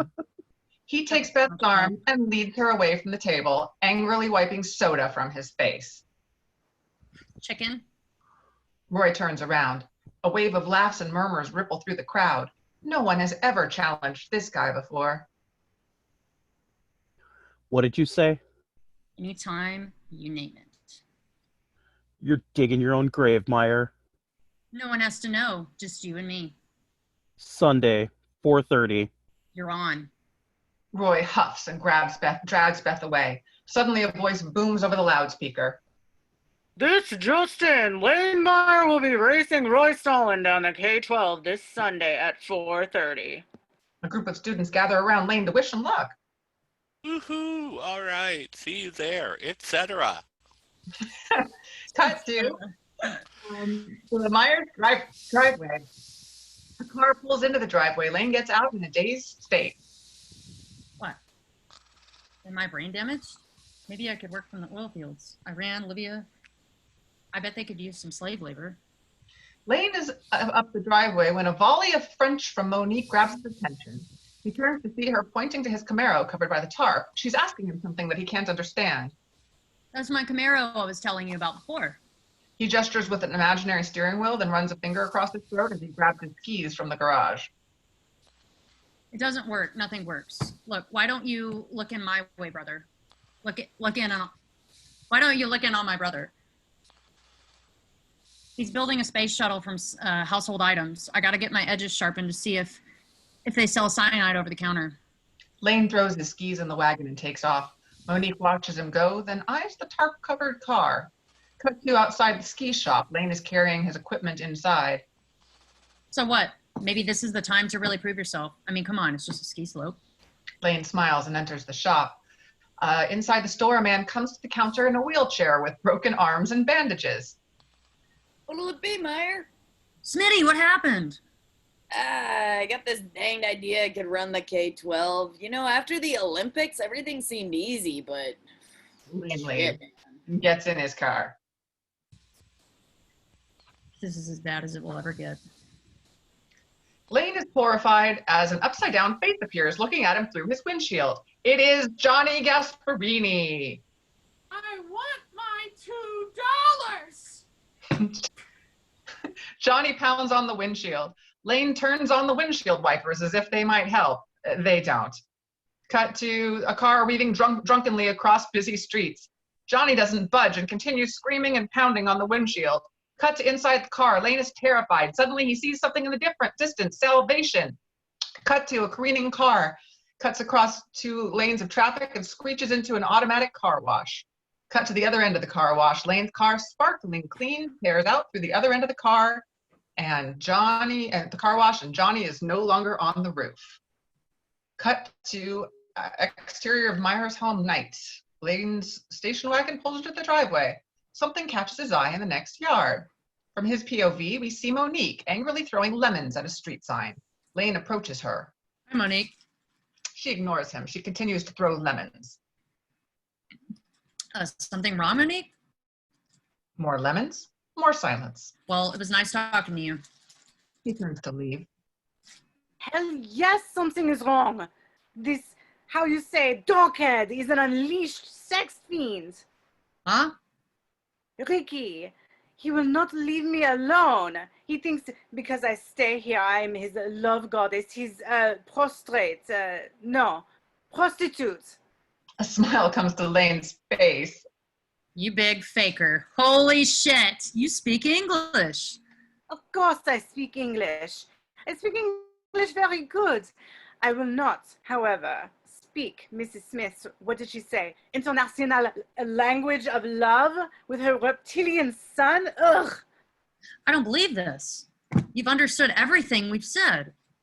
Look, Lane, if you are living with a family like that, the less you spoke, the happier you would be, I promise. I never thought of that. I thought if Casanova and I had nothing to say to each other, he'd get bored, go away. Instead, he uses it as a chance to put his testicles all over me. He nearly faints. His what? How you say? Octopus, testicles. She hugs herself to explain. Tentacles. Tentacles. Tentacles. Lane exhales a sigh of relief. He thinks he can do this because I can't tell my mother. Ricky! Oh, is that you? No, sorry, I was correcting my incorrect word. Sorry. Ricky, a sex fiend? Good God. That's worse than disco and girls with moles on the ends of their noses put together. All I want. Sorry. Oh. But it was a lemon. Sorry. Sorry. All I want is to come to the States and see the Yankee Stadium. And now all I see is that face in my doorway every time I move. Yankees, huh? I noticed you had a pretty good pitching arm. What else is there in the States that is of interest but New York Yankees? Well, might need someone nice, a friend. You do have friends in France. Monique stops throwing for a second. She is calmer. Then will you not tell? That you're a Yankees fan? That I speak English. Cross my heart and hope to die. Do you? What? Hope to die. Lane thinks about it for a second. Happy to be with this swell girl. Not at the moment. Suddenly, Mrs. Smith is at the front door. And then Mrs. Smith says, Mrs. Smith, are you muted? Still got Q-tip stuff in my ears. Fuck, I'm sorry. I turned off my, shit. Sorry. Fuck. I was being so good too. I was back in time for my other line. I got hungry. Oh shit. What page are we on? I'm so sorry. Oh, land's sakes, Monique. We're on page 193. Touch your death. Get on in here. You are my friend. Good night. She plants a kiss on his cheek and heads up toward the Smith's house. Is that your boy bothering you? Little Ricky's been looking all over for you. We've been worried sick. Lane is suddenly feeling 10 feet tall. He happily places a lemon in his hands. He throws it at the sign with all his might. There is the sound of breaking glass. Oops. He turns and runs into his house, slamming the door behind him. Exterior of the house, morning the next day, Lane exits the front door. A sound has drawn him outside. He sees, what he sees, which is the tarp pulled off his Camaro with 2 feet sticking out from underneath it. Parts are everywhere. Hello? Monique slides out from under the car. She is covered with grease, her hair tucked under a dirty Dodgers cap. Bonjour, comment allez-vous? Oh, no, I've already had breakfast. Say, Monique, what have you done to my car? I mean, it's already screwed up as it is. She gets up, sticks her hand in the driver's window, and turns the key. The engine roars to life. What? She climbs in through the window and presses the accelerator with her hand. The engine revs impressively. Are you kidding? How did you do that? It works! My car's back from the dead! From the dead? No, not entirely. She points to all the other parts strewn about the driveway. Can you put those back in? I mean, put it back together? If I cannot, I'm sure you will do it. Monique hands Lane a wrench. He looks at it as if it were a poisonous snake. Oh, no, Inept is my middle name. I have a great fear of tools. The Fair Housing Committee condemned a birdhouse I made in woodshop. I can't do anything like this. I can't do it is your middle name. Now help me push this into the garage. Cut to a montage sequence. Music up inside the garage. Lane's awkwardly working under the hood with Monique's guidance. Happily chattering at Monique, who is polishing a front fender with car wax. He's unscrewing a bolt, not paying attention. The bolt drops out. A gush of oil pours into his mouth. Cut to Monique holding a car manual showing Lane how to open a gap in a spark plug. Dissolved to Monique polishing a back fender. And she notices Lane's feet protruding from under the hood, kicking as if he's been strangled. Investigating further, she finds Lane pretending that the octopus-looking distributor cap has attacked him, its wire tentacles wrapped around his throat.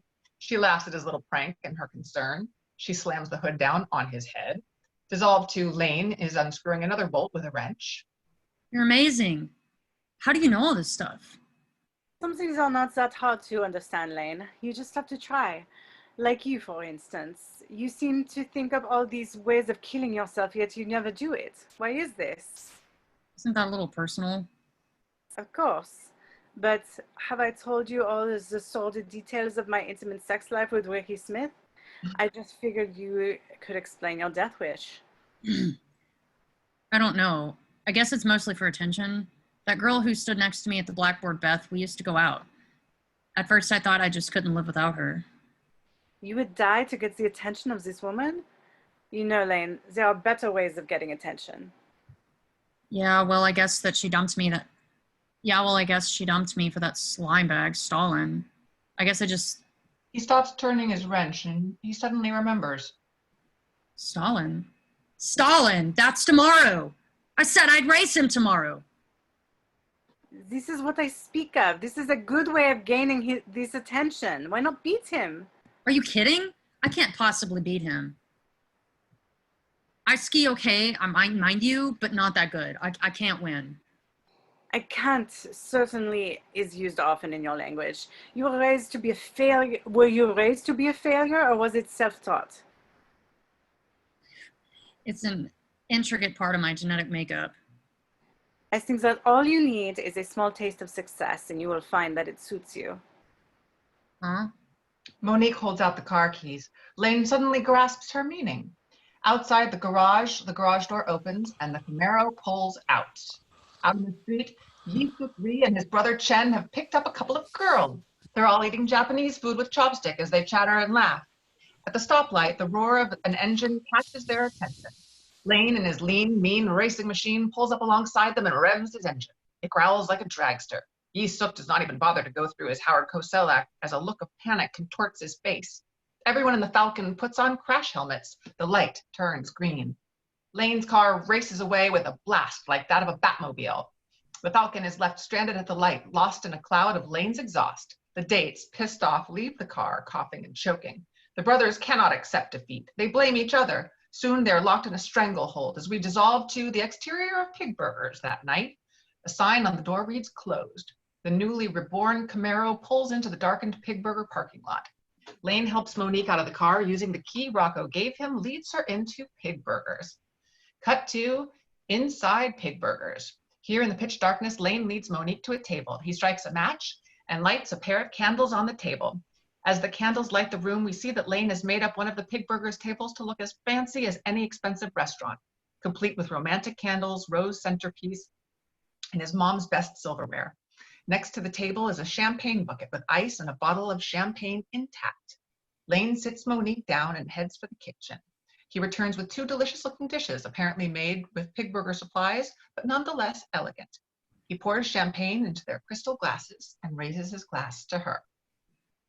I just wanted to say, Monique, well, just thank you for everything. Mercy buckets or whatever. She laughs and they touch glasses. Wait a minute. I almost forgot something. Go ahead and start. I'll be right back. Monique jabs a fork into her food as Lane runs back into the kitchen. Monique's expression tells us that Lane's cooking is quite good.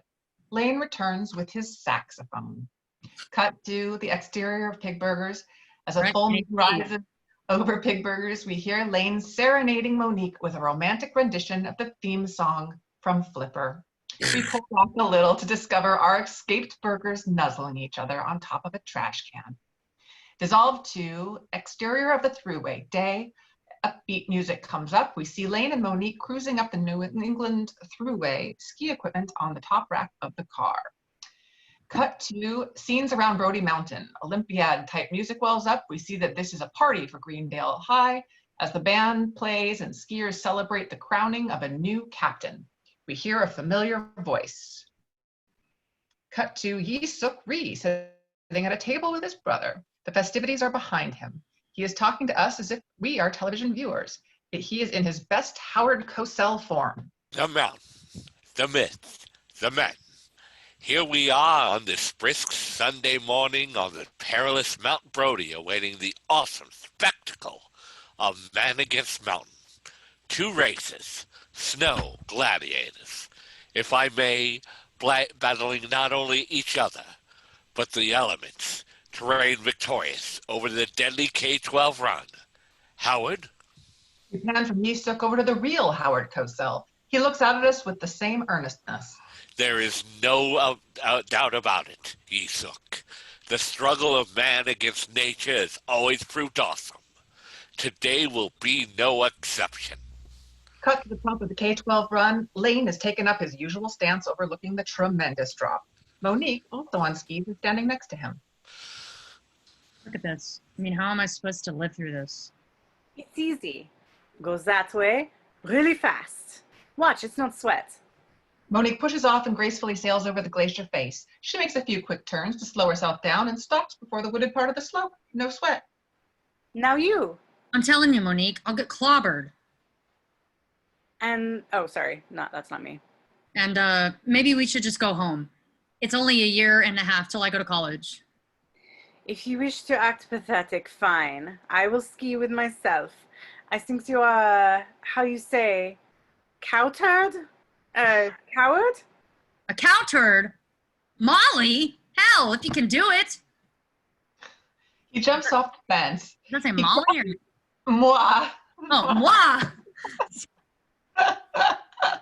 Molly. Weird. He jumps off the fence, crashes head over heels, coming to a halt at Monique's feet.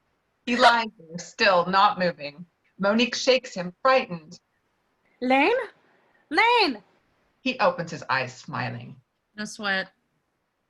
A wad of snow is thrown in his face. They burst into laughter. Sorry, my dog is requiring pets. Sorry. Begin montage. Music up as we cut to a series of quick shots showing Monique teaching Lane the basics of surviving the first glacier drop on the K-12, and Roy at the lower part of the slope where the slalom course is. We see an angle of Monique jumping off the lip again, shouting up to Lane where she's landed. Lane is nodding.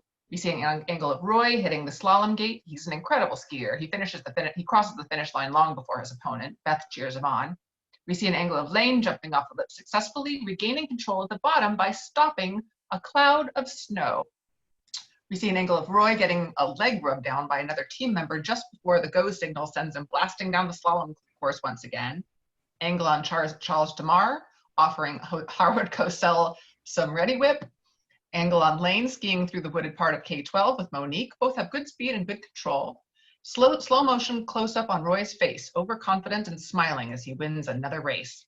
Close up Lane's digital watch. The second counter stops at 58. Monique, who is holding it, shouts and throws her arms up triumphantly. End montage. Cut to Lane, who listens as she shouts the numbers. He also leaps triumphantly. Slow motion close up on Roy's face as he races, baring his teeth in total concentration. Cut to Monique and Lane doing 360s together, their poles connected by straps spinning around them as they lap. Cut to, this is not the end of the montage. Crossing the finish line again, triumphant cut to Lane and Monique playing leapfrog. One goes between the other one's legs and they alternate all the time skiing down the hill. Finally, as Monique's skiing between Lane's legs, they become tangled and Lane crashes on top of her all the time, grabbing onto his crotch, which he fears for the worst. When they've stopped sliding, tangled up in each other's equipment, there is a quiet moment between them. It looks as if they might kiss. Suddenly, they're buried under a barrage of snow spray. We pull back to reveal Charles DeMar barely regaining his balance. Telling you, Meyer, there's just about every member of the state of Massachusetts hanging around this particular mountain, waiting to see A1 Lane Meyer tackle this totally untamed slope, dead or alive. He blinks, stoned. There's A1 Roy Stalin. He's waiting for you at the top of the death run known as the K-12. That is all. Charles numbly skis off as if he's completed his mission. He absent-mindedly skis over Lane's skis as he goes. Close up on Lane's bindings, there's a cracking sound as Charles's ski slides over Lane's binding. Back in the scene, Lane and Monique watch him unintentionally weave his way down the slope. I guess this is it. Please hurry. We have unfinished business. Do not forget. Huh? Language lessons. Language lessons? You're going to teach me French? The international language. She kisses Lane and heads down the slope. She skis off, leaving Lane confused but feeling much better. He starts off toward the slope leading to the race course. He falls on his face as we hear a cracking sound. Shit. Lane inspects his binding. It's broken in 2 parts. Cut to the top of K-12. Roy's henchmen are massaging his legs as he stands at the starting gate. Roy is looking at his watch. Of course he's chickened out. I told you, the guy's just a geek. Cut to the bottom of the course, but Monique is worried, looking up at her watch and then up the slope. Suddenly, she spots Beth standing there nearby. Beth returns her glance with a catty glare. A henchman is standing nearby with a walkie-talkie. Roy's voice crackles over the walkie-talkie. Big Fairy isn't going to show. Of course not. What do you want us to do? Do we pack it up? I'll make one last run. Might as well break my last record while I'm here. That's a Roger. We'll set the synchros. Cut to an angle on Lane, who's trying to repair his ski using his ski pole as a screwdriver. It's hopeless as the pieces just fall apart again. He throws down the broken ski in frustration. He beats it with his ski pole until something up the slope catches his eye. It's an angle on Johnny Gasparini. With news bag over his shoulder, he's sitting on a bike with his skis instead of wheels. He is only 100 yards up the slope from Lane, watching him like a panther stalking his prey. $2. Lane is horrified. Oh my God. Lane frantically pushes off with his free foot, sliding on his one ski. Johnny follows in fast pursuit. They roar down the slope, one after the other at blinding speeds. Angle on Roy, who's rebuckling his boots at the starting gate. Bobby talks into the walkie-talkie. Okay, Spencer, we're sending down Roy alone. The Meyer guy's not going to show. Lane comes crashing down the slope at high speed, skiing on one ski. Johnny's right behind him. We see Lane fly over a frighteningly high ridge, followed by Johnny on a ski bike. $2! Angle at the top of the run. Roy has his skis hanging over the top of the K-12. Bobby stands by with his stopwatch held over his head. Okay, Bobby, count me down. Suddenly, Lane bursts on the scene from a wooded area. He screeches to a halt at the top of the K-12, right next to Roy. Roy and the others are shocked. Angle at the bottom of the run, Charles is looking up at the slope with binoculars.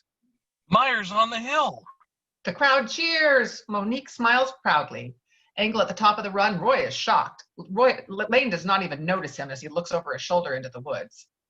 You don't know when to quit, do you, Meyer? Lane's POV, we see Johnny burst from the woods. Go! Not even realizing what he's doing, Lane pushes off along with Roy as they sail over the lip. Lane, in his desperation to lose Johnny, sails over the drop with perfect form on only one ski. He clears the first drop, as does Roy and then Johnny. The three barrel into the wooded part of the slope. Angle from the bottom of the run. Myers racing on one ski. Monique gasps and grabs a pair of binoculars from a spectator, nearly strangling him.